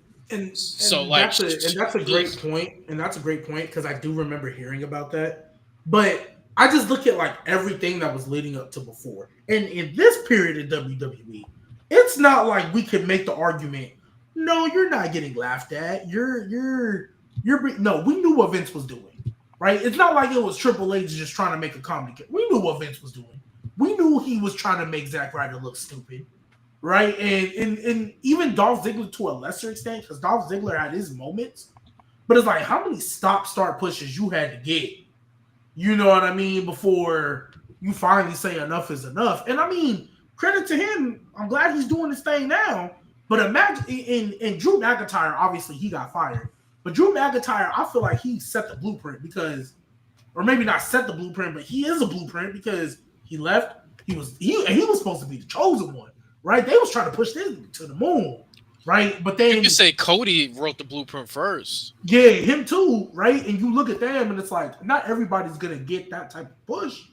But you can come back in a better position. Drew walked so Cody could. Cody Rhodes, though, I think is the perfect definition of betting on yourself. Though nobody would have ever, 10 years ago, nobody would have ever thought Cody Rhodes would be where he's at right now. WrestleMania main eventer, WWE Championship material, the face of the company, back-to-back Rumble winner. Like nobody ever would have. Nobody ever would have. Even when he went to the Indies, I still never looked. I mean, I looked at him in a better spot, like, oh, he's really good, but still, like, even as Ring of Honor, you're like, okay, like he's a big star for this company, like, you know, makes sense. Nobody would have ever thought that Cody Rhodes would be as big as he is right now in 2025. Like, Cody Rhodes is the real definition of betting on yourself. I don't think any wrestler has ever come back from something as bad as Stardust to get to a point that Cody has gotten to. With 2 Royal Rumble wins, I raise you, big dog. I was just about to ask, look for a Stardust. I raise you, big dog. But I'd argue that even though the Big Dog, at least Big Dog was in the main event, bro. Stardust was a jobber, bro. Exactly. Yeah, exactly. Stardust was losing to Steve, was losing to celebrities on pay-per-views, bro. Like, oh yeah, Stephen Amell. Shit. Hey, but when Stardust first debuted, though, I'm not gonna lie, I thought that was hard at first. It was bad, bro. Like, the Goldust tag team, come on. At least Big Dog was.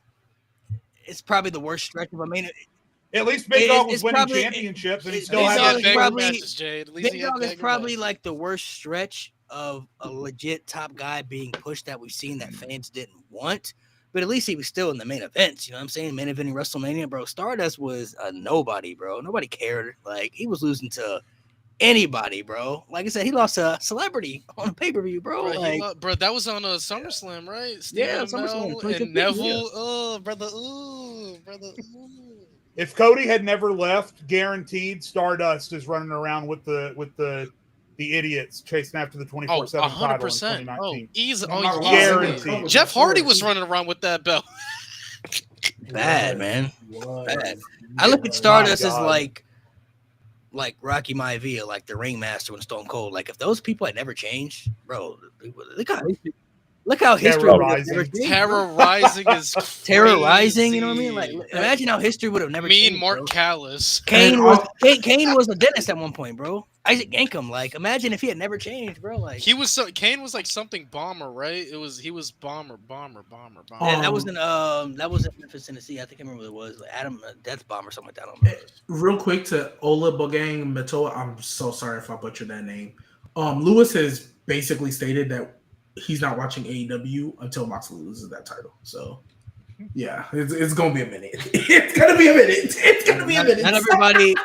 Not everybody keeps. Love Samoa Joe, go off script for the love of please put that nigga to sleep for real. Please put that nigga to sleep for real. Oh fucking God. I can't. Put that nigga to sleep I want to go back to the show that I love, but Jesus. Bro. The Unabomb. That's what it was. The Unabomb. That's terrible. Hey, imagine Samoa Joe just going to business for himself.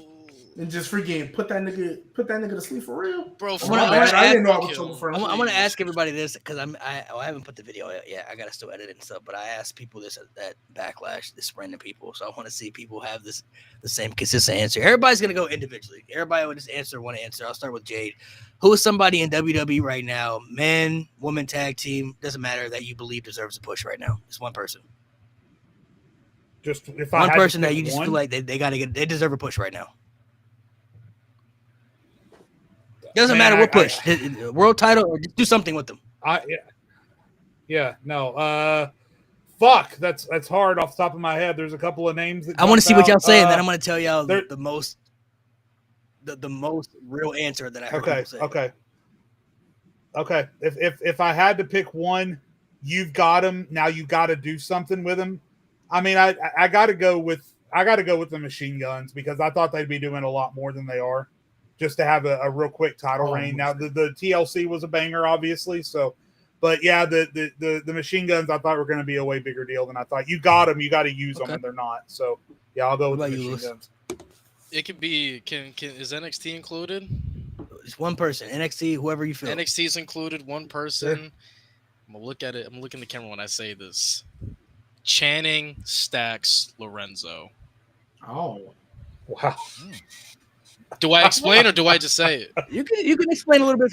Listen, all right. So this is what I've said. I said what we see with Tony D'Angelo is what we're gonna get. I don't think he goes any higher than a super high level mid carder, right? Stacks to me is in a great spot because one, I think he's much better in ring than Tony D. I feel like he visually looks better than Tony D, and I feel like with his character, there's a lot more raw potential to build towards. What I'm saying is I feel like his ceiling is much higher than Tony D, and I feel like with him turning on Tony D and the story that they have right now with him building his own fucking family, I think it could be really good. And I think if they give him a North American title run, we can actually see what they can do with Stacks. Like, I think Stacks is he got some serious upside to him. But you got to get rid of the Stacks persona. You can't keep being Stacks. Channing right? Lorenzo. Channing Lorenzo. Yeah. Yeah, just be Channing Lorenzo.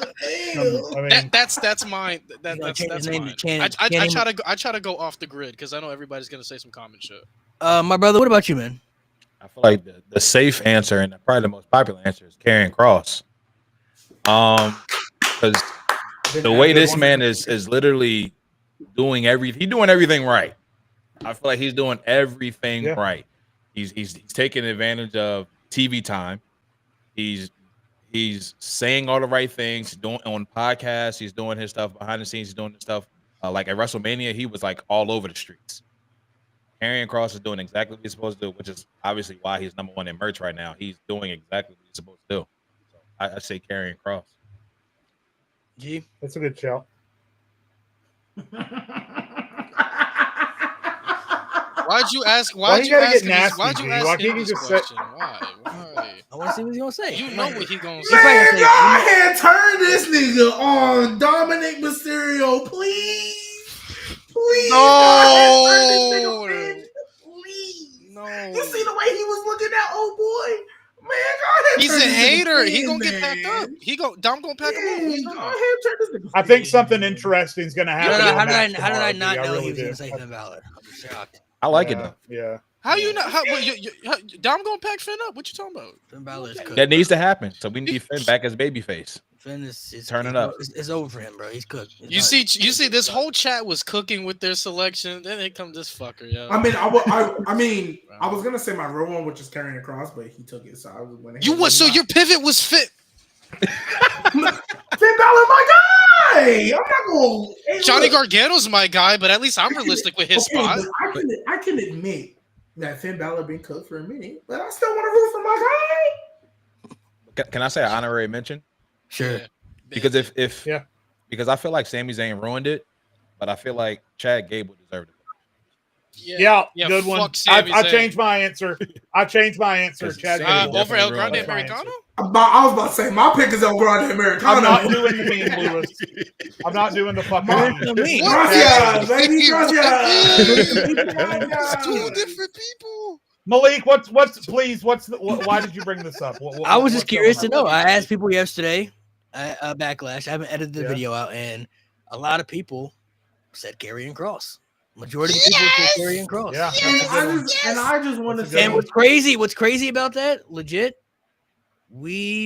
so they had like a little superstore. We went to the superstore. They were sold out of his merch completely. Mm-hmm. Number one in merch. Yes. He's number one in merch. Bro. We've been here since the beginning. I was about to say, it makes me happy. I can remember a time on this podcast where we fantasy booked WrestleMania, and I said put Karrion Kross against LA Knight for the U.S. title, and y'all fuckers drove over me with a fucking. I said put Karrion Kross in the Money in the Bank. I didn't say he had to win it. Hold on. I think he should win it. Let's get something straight. I'm probably the only one on here that has Karrion Kross in their top 10 favorites of all time. So let's just settle down and slander on me. And Lewis, you know, Lewis, remember the days when Nate wasn't a fan, and then we converted him. Reel it in. Reel him in. Mo too. Reel him in. Hey, because I've been bitch ass too. Mo is the number one hater on this podcast, and I can't stand him because all the reasons he rocking with Karrion now. I tried to tell him months ago, and he wasn't trying to hear it. And now, here we are. Go fix your voice, Mo. Listen, Zack Ryder was the first man to really do it in WWE, to really say, you know what? Fuck what WWE is trying to do with me. I'm just going to do my thing and hope good things come. And Zack Ryder was now, obviously, as soon as he reached the pinnacle, Vince McMahon dumped all over him, but whatever. Daniel Bryan did it. Kofi did it. And now I think Karrion Kross is doing it. We'll see if Triple H, recognizes it. But I think Karrion Kross is basically just saying, you know what?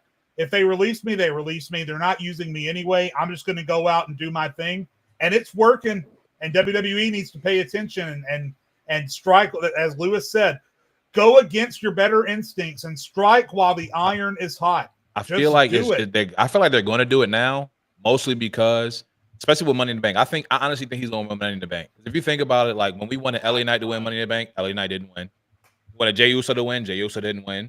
When they was doing the stuff with Montez Ford, never really pushed him outside of being in the Elimination Chamber. I think with the fact that Karrion Kross is literally number one in merch sales, he's going to win Money in the Bank because he's making money for. Or he's going to be right there because Triple H love doing that shit.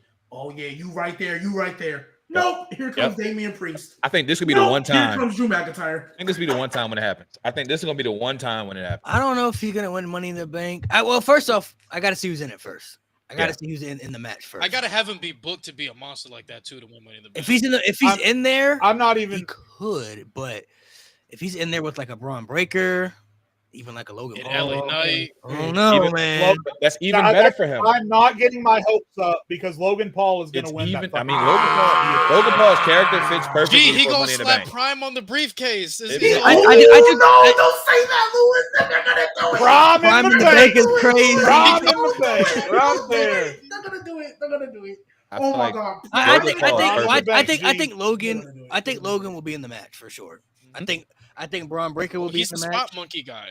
I think Karrion could be in there. I could see like Penta being in there to be like somebody who takes the high fine stuff. I could see like a Ray Phoenix, somebody who could do the high spot. Phoenix, hell yeah. Yeah, I think I'm not even trying to be funny here, but I think all three of them luchadors, Phoenix, Penta, and El Grande Americano in this match. Right. All three of them? Yeah, I low-key think all three of them might be in here, for real. The fact that Dragon Lee wasn't even mentioned is a fucking travesty. It is a travesty, but I'm not gonna lie. Oh, and But it's El Grande And Americano. I still think Cody could be in there too. I'm not saying he'll win, but I can see Nah, him. Cody not. Nah, I could see him being in there just for favorite odds because people would think he could win, and for the story arc of him. Oh, good. It'll what if that's how they do Cody's heel turn? What if he runs in at the end like Brock Lesnar? That would be crazy. I'm not gonna lie. I'm not gonna lie. That'd be so I've been him. I don't even know how to say that word. I've adamantly been against Nate about getting rid of Money in the Bank. If Cody wins that fucking briefcase, I'm on his side. If Cody wins that fucking briefcase, I'm on his side. I don't think, get rid of Money in the Bank. I don't think Cody would win, but I think he would add to it though. Like he's somebody that would be a favorite. Like he would be considered a favorite in that match. You got to have people in that match like that. Like people got to like, oh, where's Money in the Bank in LA? In LA. Hey, run it. I know we have that Worlds Collide pay-per-view. What are the odds that we get like a showcase of their? I'm assuming. And that's why I don't think El Grande will be in the Money in the Bank because I think he'll be a part of that AAA show. I think he'll be a part of that. I mean, hey, what if he wins the AAA World Title and then showcases it? Well, first we got to get that off of Del Rio first. We got to get that shit off of Del Rio first. Yeah, El Grande. I think that's the only reason they signed him so they can get it off. El Grande got us, bro. He got us. Well, also too, put the belt on Vikingo. They didn't sign. They didn't really sign him. It's just they absorbed the contracts. Like they didn't really sign him, but they bought the company. They also bought the contracts. They didn't release everybody. Yeah, you know. I thought Worlds Collide was only with NXT though. It's NXT and AAA. So it's only those two brands. I'm not gonna lie. I don't give a fuck. Give him a Grande brand.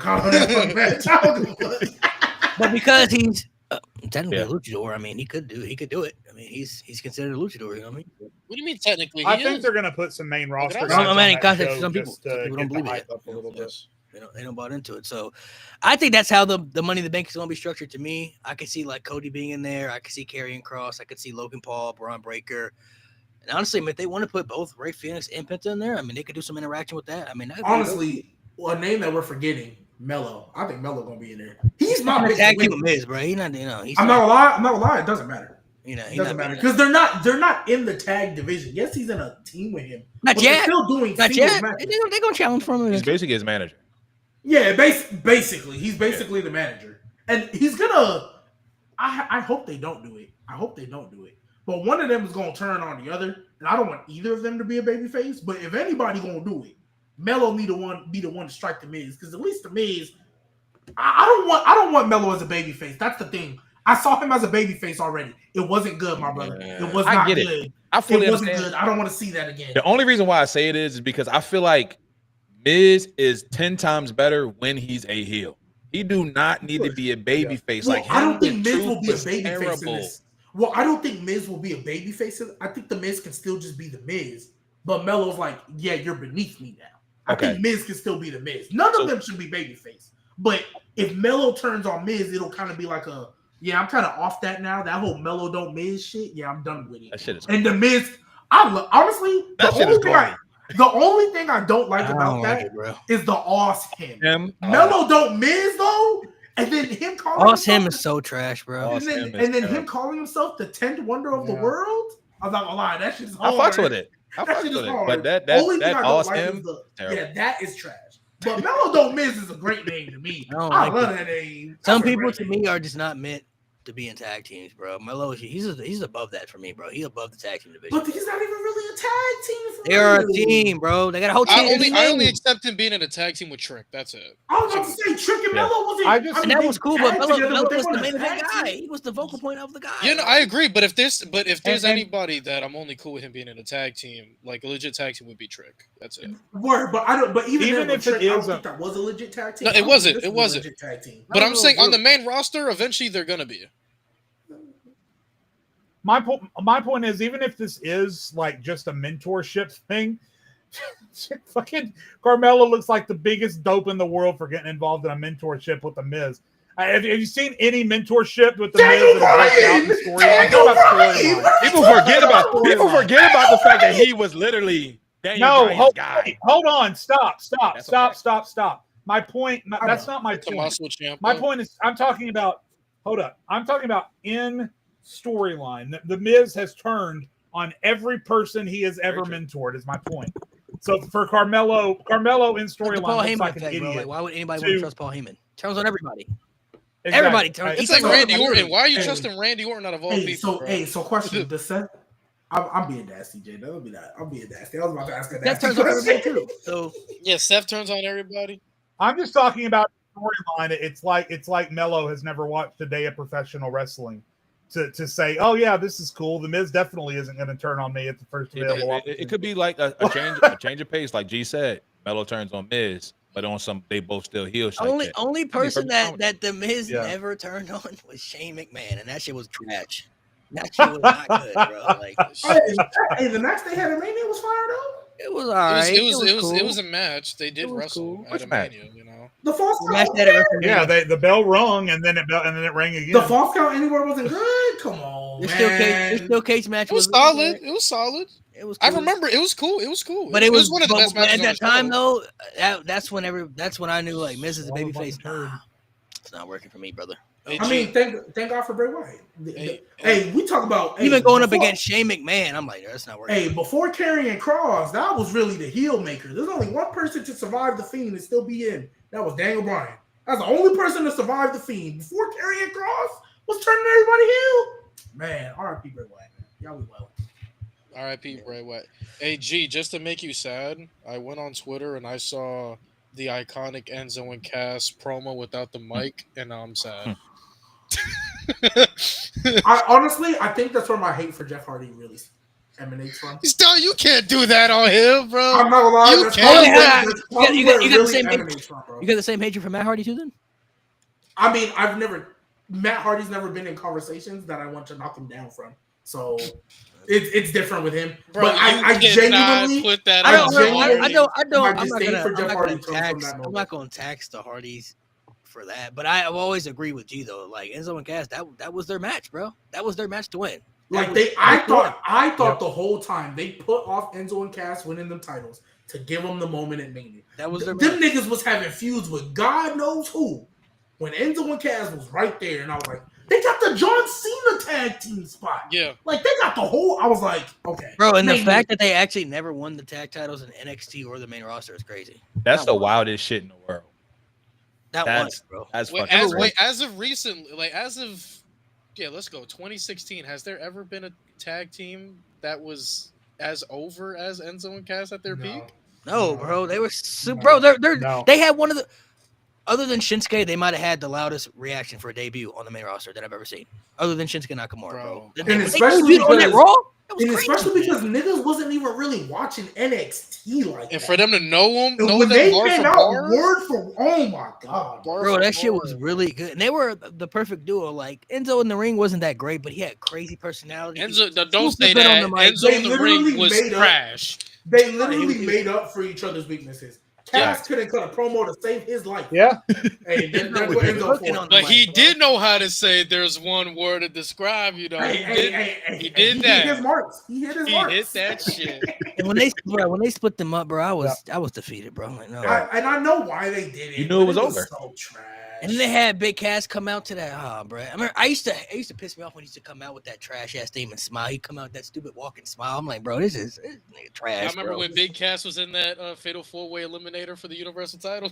Bro, I was like, they might push this man. Eliminated first. I'm like, bro, he felt like an outcast. I'm like, bro, why is he in this match, bro? No, I'm not gonna lie. Because didn't he like qualify for it? He won a match. Yeah, he won a match. Yeah, he won a match. Which I wasn't a problem with. I was like, I was cool with it. I was like, you're not winning. But my man got speared, stomped, and frog splashed. And that's why I was okay with it. I was like, wow, they used 3 finishers on him. They might do something. And then I will say that is one of my favorite matches of all time because the ending was unexpected. The ending was crazy. Well, that is one of my favorite matches. Let me just say, if I was Enzo or Cass, I'd rather our tag team break up and end up the way we did than us stay together and end up like I just want to call that out. The Ascension, they weren't they still around? Yeah, 24/7 title when it was around. You know, the Ascension, I mean that's not a crazy thing to say, but they had so much aura on NXT, bro. You know the amount of tag teams they had a weak division from NXT. You look at American Alpha, you look at the Revival, you look at American Alpha was different, but I hear you. No, they were fumbled. They split them up way too fast. They were way them. too fast. I feel like eventually they were going to get back together. I was about to say they were going to get back together, but then that Jason Jordan got hurt. Yeah, No, Jason Jordan got hurt. That's when they was pushing him. Yeah, that's why I said I feel like they were going to get back together. Yeah, but I think Jason Jordan eventually they were going to come back. I think. Yeah, I don't know the way they was trying to push Jason Jordan. They were trying to make him a star. Yeah, I agree. They should have never been. I mean, I agree. They should have never. They tried, bro. Jason Jordan was having matches on TV against John Cena and Roman Reigns. Bro. But like every tag team, like I always thought that was around the time. Oh, SmackDown's getting good. Yeah, Vince, go ahead and mess that up for us, gang. But like, I did rock with Gable and Shelton as a team, though. I did too. When you look at all the tag teams they had on NXT that were really good, that fumbled on the main roster, you got the Ascension, you got the Lucha Dragons, you got the Revival, Enzo and Cass, you got American Alpha, bro. Like so many good tag teams that they had that they built up themselves. Just to come up to the main roster and do nothing with Lucha Dragons had a great first show. They debuted them in England, yo. And Lucha Dragons, bro, were really good, man. Yeah, I feel like when I look at NXT back in that time, there's only 3 and probably now 4 names that no matter what they did, they could never fix. Me personally, I get what he was. I was never a fan of Cassius Ohno. I thought that nigga was. As soon as his thyroid problems happened, then he was. Yeah, I was never a fan of Cassius Ohno. As soon as he put on weight, he was cooked. The resident long-term stayer of NXT, Aaliyah, trash. Never. She was in NXT for like every era and was trash through all. Never got better. Yeah. Wrestled like a plastic sack with a personality to match. Now, current day, it's Nikita Lyons. Oh yeah, you're cooking. Current day. Yep. Nikita Lyons. What is she trying to She got demoted below NXT. Yeah, she's cold now. I was like, damn. I was like, you're on evolve now. That's tough. And then there was one more person that they had down there. Oh, Keanu Reeves or Kona Reeves, whatever the name. Kona Reeves. Yeah, Kona bro. Reeves. I forgot about Kona Reeves. Holy shit! Who would y'all say? Kona Reeves almost beat EC3. Y'all remember that match? EC3 too. I was never a fan. I never got it. Oh, you're bugging. I'm gonna look up Kona Reeves. Trouble. I never got it. EC3 was, but you never saw him outside of WWE though, so I can understand. Yeah, you gotta see his feuds. Oh yeah, that's what he looked like. Motherfucking dude, that guy was mayonnaise. I only saw the NXT version, and I was never a fan. No, yeah, but the top 1% thing was lit, bro. My man, what he did. I'm not gonna lie, that shit was corny as hell. That's crazy. That's crazy. Who would you guys say? I don't know if everybody watching NXT Black and Gold besides the people that I know. Who are the top 5 biggest NXT Black and Gold fumbles? Like they you can never get them back. The top 5 fumbles that they messed up on the main. Shinsuke's up there. Shinsuke's up there. Finn Balor's up there. Samoa Joe is up there. Keith Lee. Keith Lee is. I would say the 5 for me. Enzo and Cass is up there for me on the main roster too. Enzo and Cass, Shayna Baszler, Shinsuke Nakamura. That's 3. I gotta say Keith Lee. And Finn Balor, man. Yep. I would say Finn Balor, but at least Finn Balor had like some moments and spots. You know what I mean? Like these people, like. But like, I look at Keith Lee, and it's like, you had to beat Randy Orton. He has too much logistics. He has too much logistics. I feel Adam Cole, right? But like, he never came up. That's what I'm saying. But we know why he didn't come up. We know what his plans were. I probably honestly would say Samoa Joe for my 5th spot. Like, how was he never the world champion? Not once. Right. Not one time he could have been the world champion at some point during that time frame. Could have made him the world champion. Not one time. Come on, bro. Curious. What happened? How do you look at Samoa Joe and not think, yeah, he could be a world champion for me? Not even saying he had to be in the main event of WrestleMania. I mean, awesome. Part of it, my brother, was injury. Part of it was he. But Asuka at least had some like she had some good moments though. Like she had titles. Her origin. Every single I'm not gonna lie, and I'm never going to discredit Asuka because for whatever reason, she still gets cheered when she came out. However, Asuka, there is only one time in WWE since she lost to Charlotte, obviously, because when she came up, she was great. There's only been one time in WWE where she felt like a credible woman on that roster. And that's when she tapped out Becky Lynch. Pandemic. And I was like, oh, yeah. Becky Lynch, another GOAT elevator, has revived Asuka by tapping out to her. You know what they did with her right after? Her fucking lose to Charlotte for no reason. And she ain't been shit ever since. I'm not gonna lie. I don't care what title she won. Don't hold on. Don't discredit the pandemic. I'm sorry. She was great during the pandemic. I completely forgot about the pandemic. That's on me. I apologize. Yeah, she was great during the pandemic. So wait, what's the like people that were fumbled on the main from NXT? Black and gold NXT. Right, I think Asuka's for sure up there. So I agree with Malik's I'll give you my 5. Yep. So I'll go Enzo and Cass. Secondly, I'm gonna go Ember Moon. That's a good okay. All right, so I got Enzo and Cass. I got Ember Moon. Then right after that, I'm gonna go. I'm not trying. All right, so I'm not. I'm also trying to be realistic. Like I never thought Tyler Breeze was gonna be fucking anything on the main roster. I'm just being. I'm trying to. I'm really trying to be realistic with my choices. Yeah. Who can I say after that? I'll say. Not gonna lie, Raquel.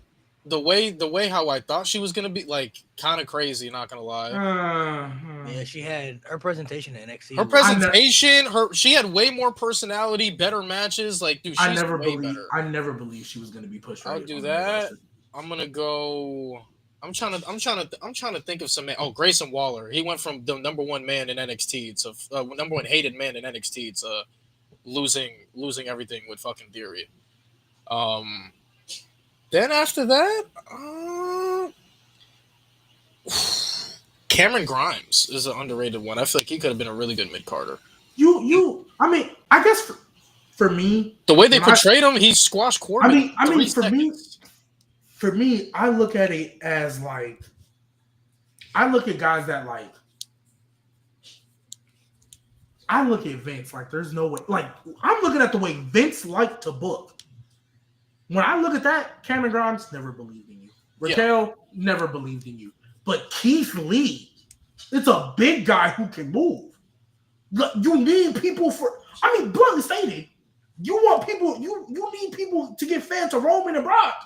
Here's somebody who can easily feed, who will look great in the feet.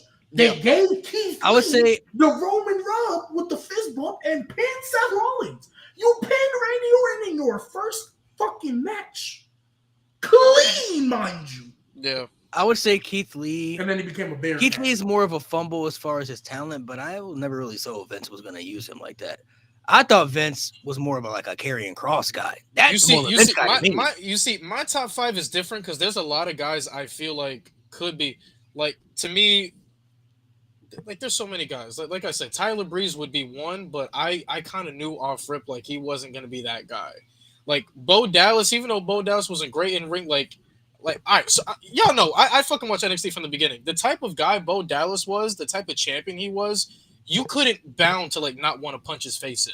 Like he is the perfect classic heel, where my man was super overconfident, but he was winning and he was acting like he was better than everybody. Like he was so perfect, but I never thought he was going to work on the main roster. There's so many guys I personally feel like shit, I saw the vision, but I knew once they got to the next level, they're not going to be anything. A guy I feel that way currently is Wes Lee. I feel like Wesley is so much, but I know once he gets to that main roster, he's cooked. He's cooked. The richest. He's kind of cooked right now. He's kind of cooked right now. Like there's so many guys that I personally believe in that I know if they reach the next level, there's no point in mentioning. He's going to be Ricochet on the main roster. Not mention one though. Good. Tony Storm. Tony Storm's a good one. Oh yeah. Major. That's one of the few people I can genuinely say, yeah, you were better off in AEW.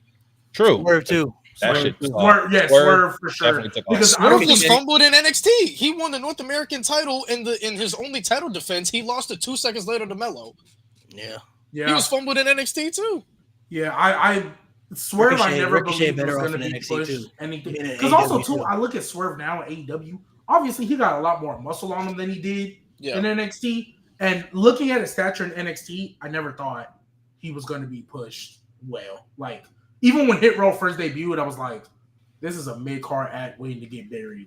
Like, I never believed they were going to push him because he didn't have the stature. Top Dollar and Ashante Lee Adonis and B-Fat, for that matter, were all green.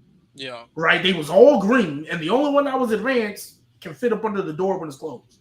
Like there's guys I complete, like Shinsuke, Enzo and Cass, Finn, Joe, like those guys I understand, but then there's like I said, talented guys in NXT that I bought into that I just know that aren't going to pan out. Like Wesley currently, I know, like even now, I feel like he's cooked. I feel like if he goes to the main roster, he's done.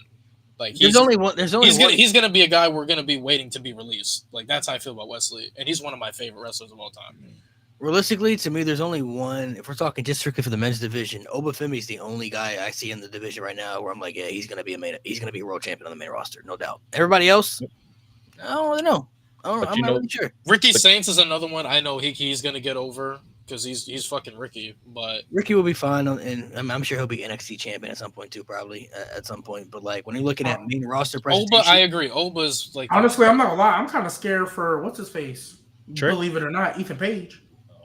No, I think he's the next Miz. I think he's the next Miz. I low key am, but you say that, and even though that's not a bad thing, I look at the way Miz was looked at for the beginning parts of his career. And if that's how he's gonna be, I don't think. No, I'm not speaking. I'm talking about like what Miz is right now. That's Ethan Page is Lewis, who has a better chance of the main card. Wesley or Javon Evans? Javon Evans by far. What you see with Wesley is what you get. Javon Evans is so young and he has so much more room to grow. He's younger than me.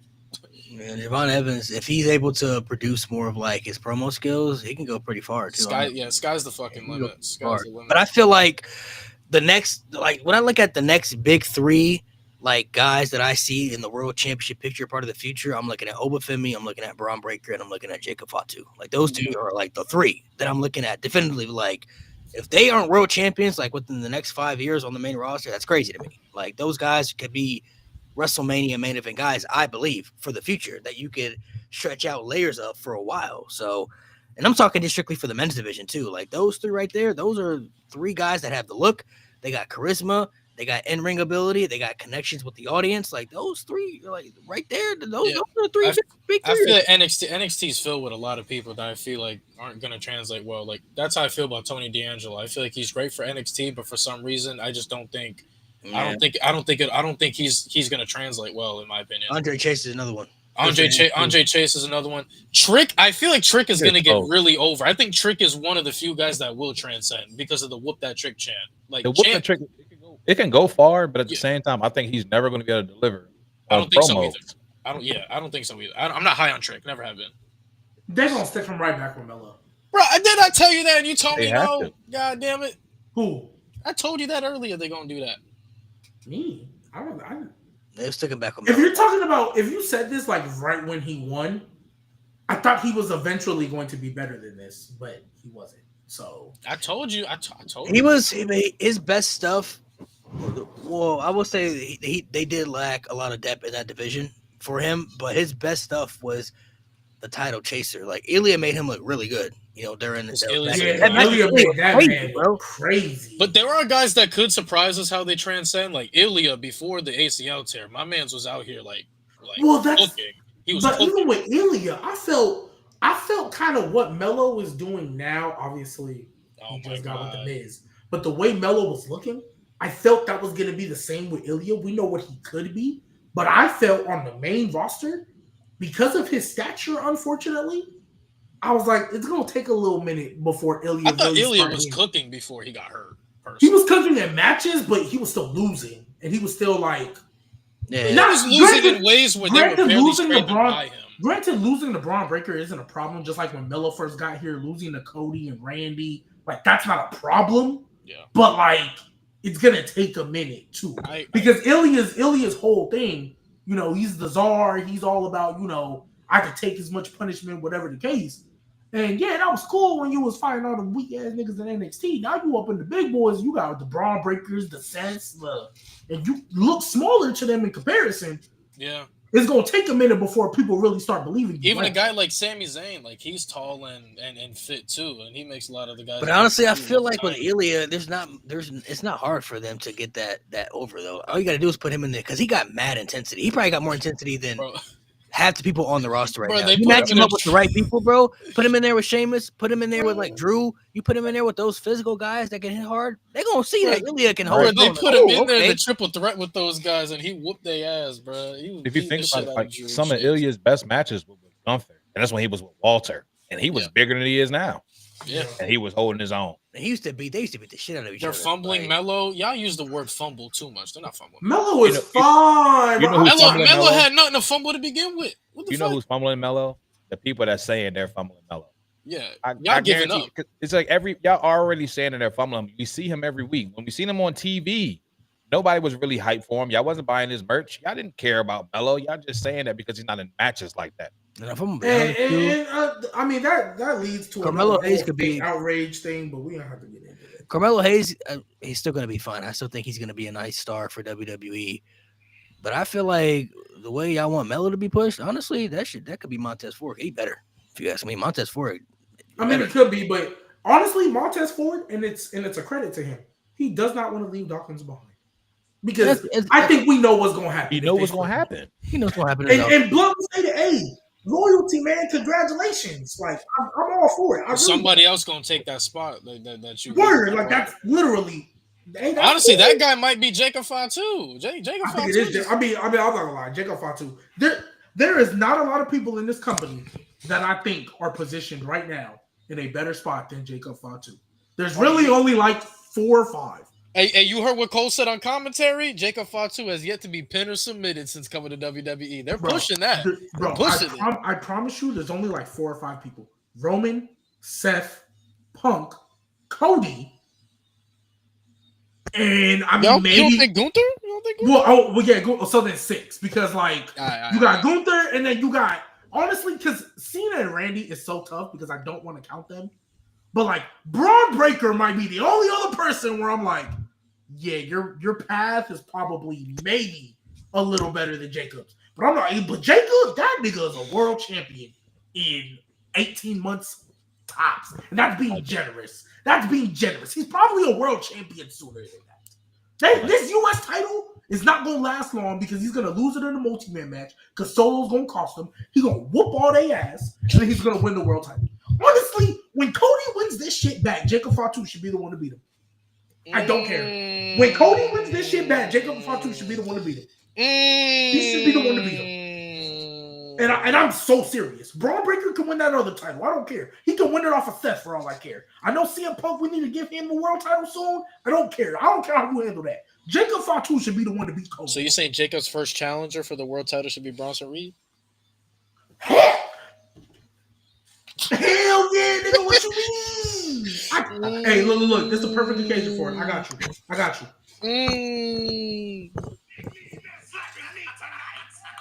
Big meaty man slapping meat. That's what I want to see. Big meaty man slapping meat. That's what I want to see. I like that.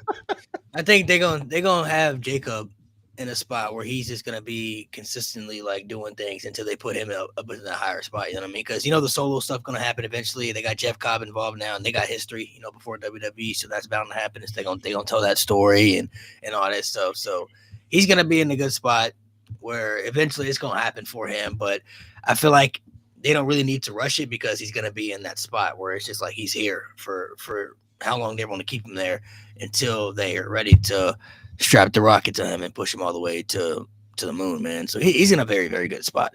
My brother, I want to ask you, we ask all the guests on the pod who are new, what is a WWE hot take that you have that you can share?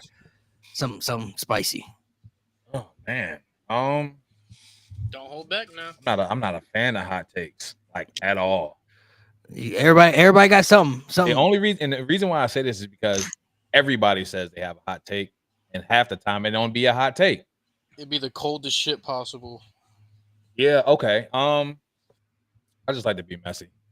But to keep it a bean, one, everything's I feel like anything take wise is gonna be around Nia Jax.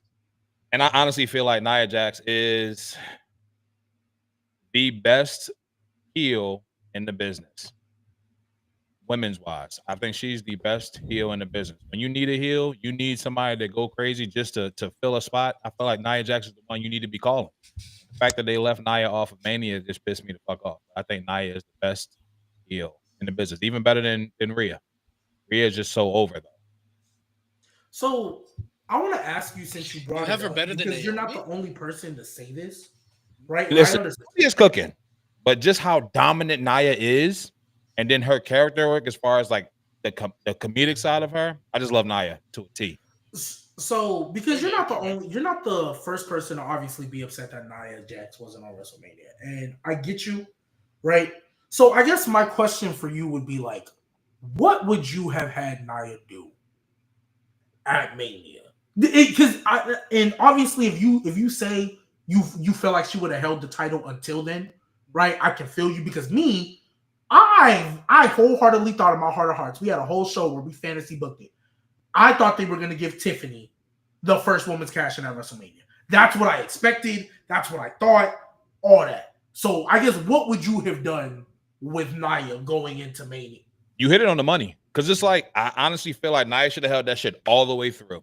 She should have held that title all the way through, continue to properly bully Tiffany the way she was doing, because she was literally getting Tiffany. Tiffany was already over, but she was really pushing her into that babyface side.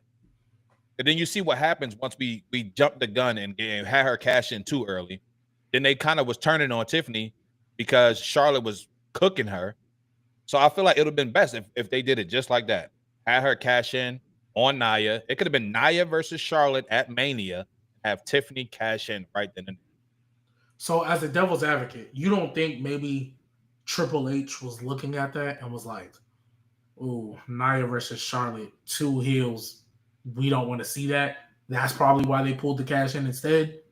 But for me, I feel like when initially they was trying to bring back Charlotte, I thought they were trying to bring her back as a babyface. But then saw that initial reaction was just straight boos. That's not gonna work. I just thought that's what that was. I thought that's the way they were trying to do.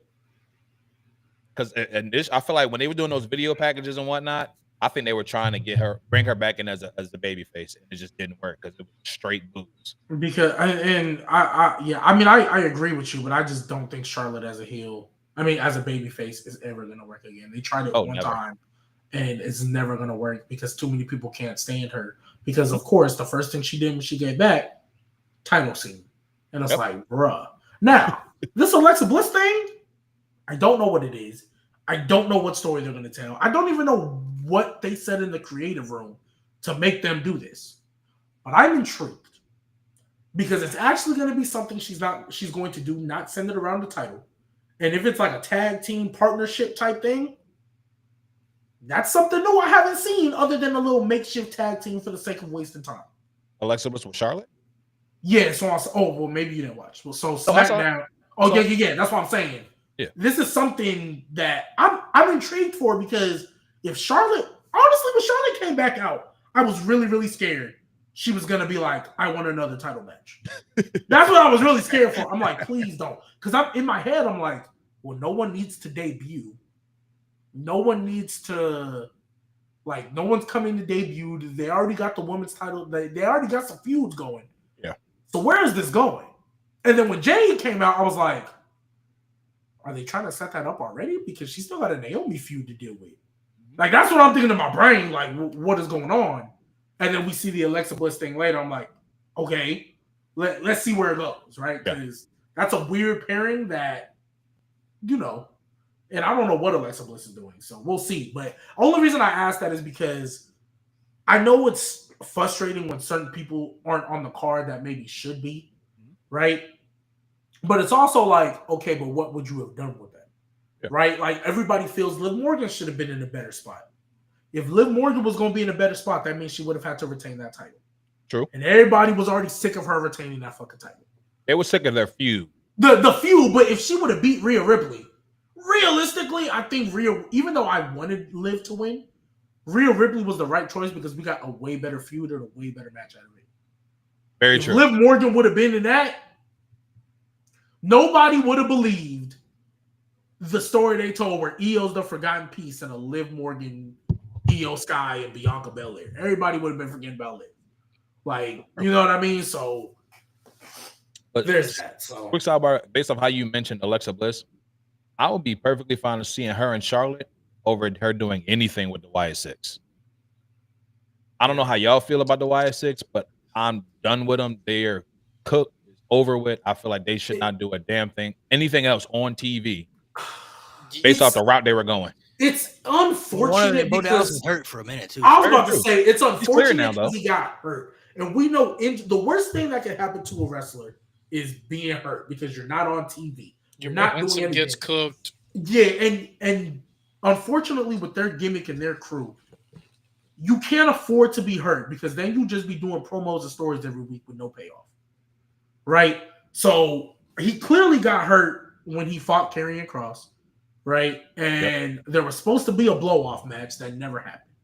So I get it. And that whole group, they kind of can't be on their own. The whole purpose, if Bo Dallas isn't there, being that he's the literal brother of Bray Wyatt, if Bo Dallas isn't there, there's no point to the group. And so, like, if Dexter Lumis would have got injured, they could have made it work. If even Nikki Cross would have got hurt, all right, cool. But your leader got hurt. The guy who's driving the promos and the hold on. That's they can come back and I think they'll get a reaction, but if they get hurt, like they would literally be their last chance. Because if any of them get hurt again, so it's unfortunate, but yeah, you're right. The Wyatt Six, unfortunately, it's not their fault, but I mean, all they really have to do is bring them back. I mean, but then do what though? You're gonna do the same yeah, story? That's the thing. Like, you can't go after Karrion Kross anymore because Karrion Kross is too over.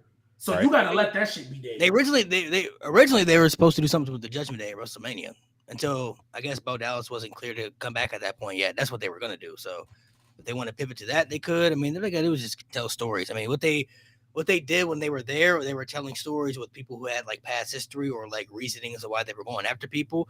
It's really all they had to do. I mean, I think people will still react to them and like them because of the history with Bray Wyatt attached to it as well. As long as you put them in stories that are interesting, I think they'll have good spots to be in because what they did before, I mean, their stories are pretty interesting. I just don't want them to chase championships or win championships. That was like kind of the detriment to the Fiend's character when they were throwing him in the title picture and he didn't need to be in the title picture, and it was a detriment to his character every time because every time he won the Universal Championship, it turned out bad. First time he had it, he lost it to Goldberg, and then the second time he had it, he only had it for a week just to drop it to Roman Reigns at a pay-per-view they created the week after SummerSlam. So all they have to do with the Wyatt Six is just tell appealing stories that people can be invested into who are into those type of gimmicks and those type of stories that Bray Wyatt used to tell, translating now to the Uncle Howdy character with everybody else involved. So if they want to add Alexa Bliss to it, that's Gucci. They could. They don't have to, maybe, but it would make sense because she's a part of it. But if they want to separate her from that and do something different with her, they could do that as well. So, I mean, Alexa's kind of like in a good spot right now, I feel like. So, too. I don't know what they're going to do with her and Charlotte. I don't know if they're going to be a tag team or I don't know what they're teasing with her and Charlotte. I mean, them two as a team. I'm just glad it's something different. Them two as a team, I guess, wouldn't be terrible necessarily. I mean, Charlotte's been chasing the world title her whole career pretty much multiple times. Alexa Bliss has been off TV for 2 years, you know, and stuff like that. So for her to be back now and her being kept off WrestleMania too after that return she had at the Royal Rumble and stuff, and then the stuff she did in the Elimination Chamber, that was kind of wild to me as well. But I mean, I guess her and Charlotte as a team could be cool, but it's just like their tag team division is so like really cooked and nonchalant. I don't know how people would really care about it. You know what I mean? It's just kind of like, I mean, I guess they could do it, but it might not be like a tag team, but it might just be like a, you know, the whole we're gonna take over WWE. Because I genuinely think Liv Morgan going off to do this thing is they're out to get rid of these tag titles because Raquel has not held up things, and they haven't brought up like, oh, when they get back, we're gonna fight for them.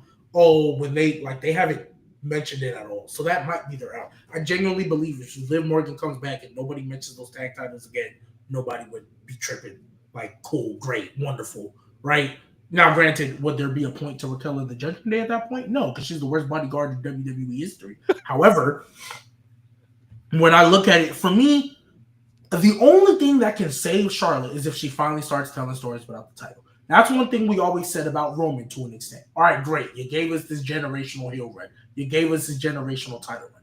In order for us to maybe not completely forget it, but to really wash away all the stuff as the big dog that you did, like that bad, I need to see you tell great stories without a title reign. And granted, he ain't been here great, but when he has been here, he's been telling amazing stories. Right? Maybe matches wasn't perfect because it's still Solo Sikoa, but you've been telling great stories since you came back. The promo in Georgia Tech Stadium with Cody Rhodes gave me goosebumps. I thought y'all was setting up for Cody Roman 3 at WrestleMania the way y'all shot that shit, right? Like he's been telling great. So I think with Charlotte, I have to see you do something around the title. We would most likely be okay with you a lot better, and maybe not trip if you broke the record. If you gave us a good 2 years telling stories about the title, and it can. Obviously you don't want to bury talent and you can't always lose, right? But you got to tell compelling stories. A lot of people, or you're able to forgive losing in a great story. You can get past that if you have great stories behind it. I think of like NXT Velveteen Dream. I think of like all these guys who lost pretty much every big match, but the story was always compelling. We damn near didn't care, right? Right now, Karrion Kross. Can't remember the last time he won a match. But we care so much about the stories, we can forget and not think about any of that. Charlotte could lose her next 5 feuds. If she gave me great stories behind it, I wouldn't care. I would care, but it wouldn't be a detriment. Like, eventually I'd be like, okay, we got to start winning now, though. Because eventually you lose too much, then I don't believe in you. But that's the thing. She's got to do something for at least 18 months. From this past Mania to SummerSlam next year, I don't want to see her near a title. I don't. Not even the mid-card one, honestly. Because then you're just stat padding at that point. I don't even want to see you near the mid-card. Yeah, her the only detriment to Charlotte Flair's career is that she's just not been able to evolve in any aspect with her gimmick. Her in-ring ability has never been the issue. Everybody knows she's great in ring. She could put on fire-ass matches. She could put on banger matches. She's had some of the best women's matches we've ever seen in the company's history. But her lack of development with her character, she's been the same since 2014, since we first saw her in NXT till now. It's about chasing the championship, being the queen, woo, like all that stuff. Like that's literally been the existence of Charlotte Flair. She's never been able to evolve with storylines outside of just chasing the championship, which isn't just a thing for her. It goes to booking too, because a lot of the women that have been at the top have that same issue, but they were able to evolve their characters where they were switching from babyface to heel and evolving and promos, elevation of other talent. Like there are other things they evolved in to help raise them up. Charlotte Flair has kind of just been the same her entire existence for her whole career. I want to see what she can do without chasing the championship.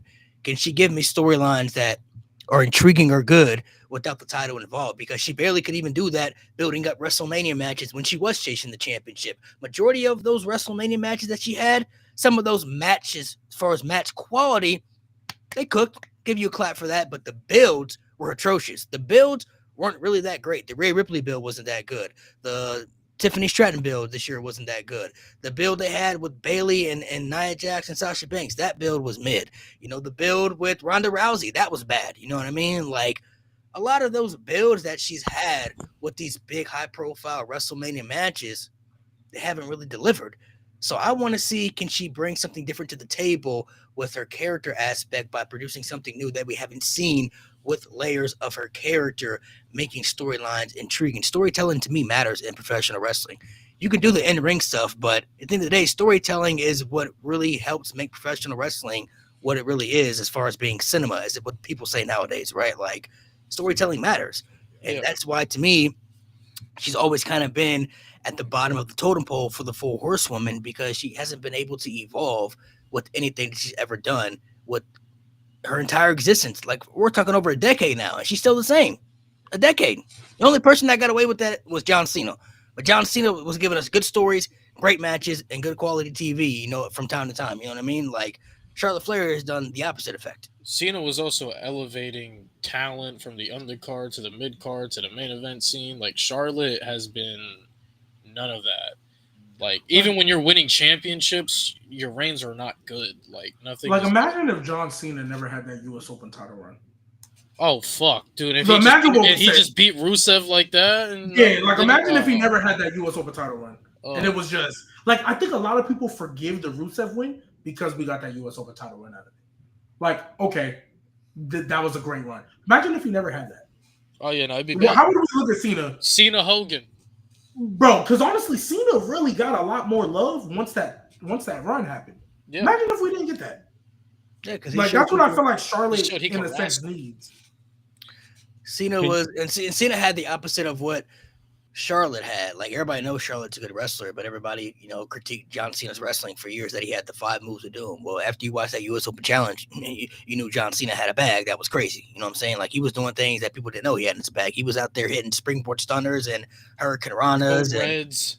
It's just crazy stuff. Like, he consistently was putting on good matches, not only on the weekly basis, but also on the pay-per-views pretty much throughout the entire year of 2015. Like, Charlotte Flair just has to be able to evolve. That's all we ask. Can you do something that is good where you're not chasing the main title? Maybe this Alexa Bliss thing could work. I don't know. It could. I would hope so, but I feel like if we notice like these past couple in-ring promos, I don't think she's all the way there mentally.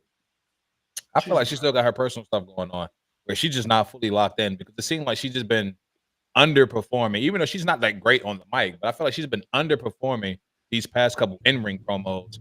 Like how this past week she just up and left. I feel like she was supposed to go longer than that. She just stopped. Even with the one with Tiffany, same thing. The crowd doesn't help either. The crowd is not. That's what I'm saying. I feel like the fact that the crowd is really digging into her, and then the fact that she's not. I feel like she's not mentally there is why it's affecting her even more. Because she's really got the most go away heat I think she's ever had. Oh, for sure. And she just came back from an injury too. She just came back. Yeah, like she was gone for over a year. And it's not the same, obviously, but Roman was getting booed when he came back from leukemia. True. Like, if he can still get booed after coming back from beating cancer, like Charlotte and honestly, this is the worst Charlotte ever got, because when she came back to beat Ronda Rousey, everybody cheered the fuck out of that. Everybody cheered when she came back and beat Ronda. But to be fair though, that's just because they don't like Ronda. Exactly. That was my thing. Like, it was. But I don't think she looked at it that way. I think she thought, oh, these people actually kind of like me. Nah, man, that ain't it. Ronda Rousey is the only person that I think Charlotte can match up with that people will cheer Charlotte in that feud. Anybody else? They're not cheering. They're not rooting for Charlotte. I don't see that scenario. Ronda Rousey is the only. Natalya gets cheered over Charlotte. She's the only woman. So. All right, fellas. I even think Natalya can make Zelina Vega get cheered. Hot babyface reaction. Oh my goodness! You said Natalya in the bag. Natalya in the bag is nasty word. Nasty word. All right, fellas, we're gonna go ahead and hop off, man. Appreciate you guys for coming through, my brother. Appreciate you for coming to the pod, man. Thank you for coming through as a guest. We'll definitely bring you back on for sure. Once again, I'll let you plug in your socials one last time to everybody where they can follow you and check you out. Socials everywhere: YouTube, Twitch, IG, TikTok. All my brother 215. That's MYBROTHA 215. It's me on everything. Appreciate y'all. I appreciate y'all for having me here, man. It's a dope setup. Dope people, man. Y'all definitely know y'all shit. So I definitely fuck with y'all. Appreciate it, man. Appreciate it. Make sure you guys go check him out, man. We're gonna be back. Change that. Lewis left, so I had to change it to that. We'll be back next week, man. Appreciate you guys for coming through.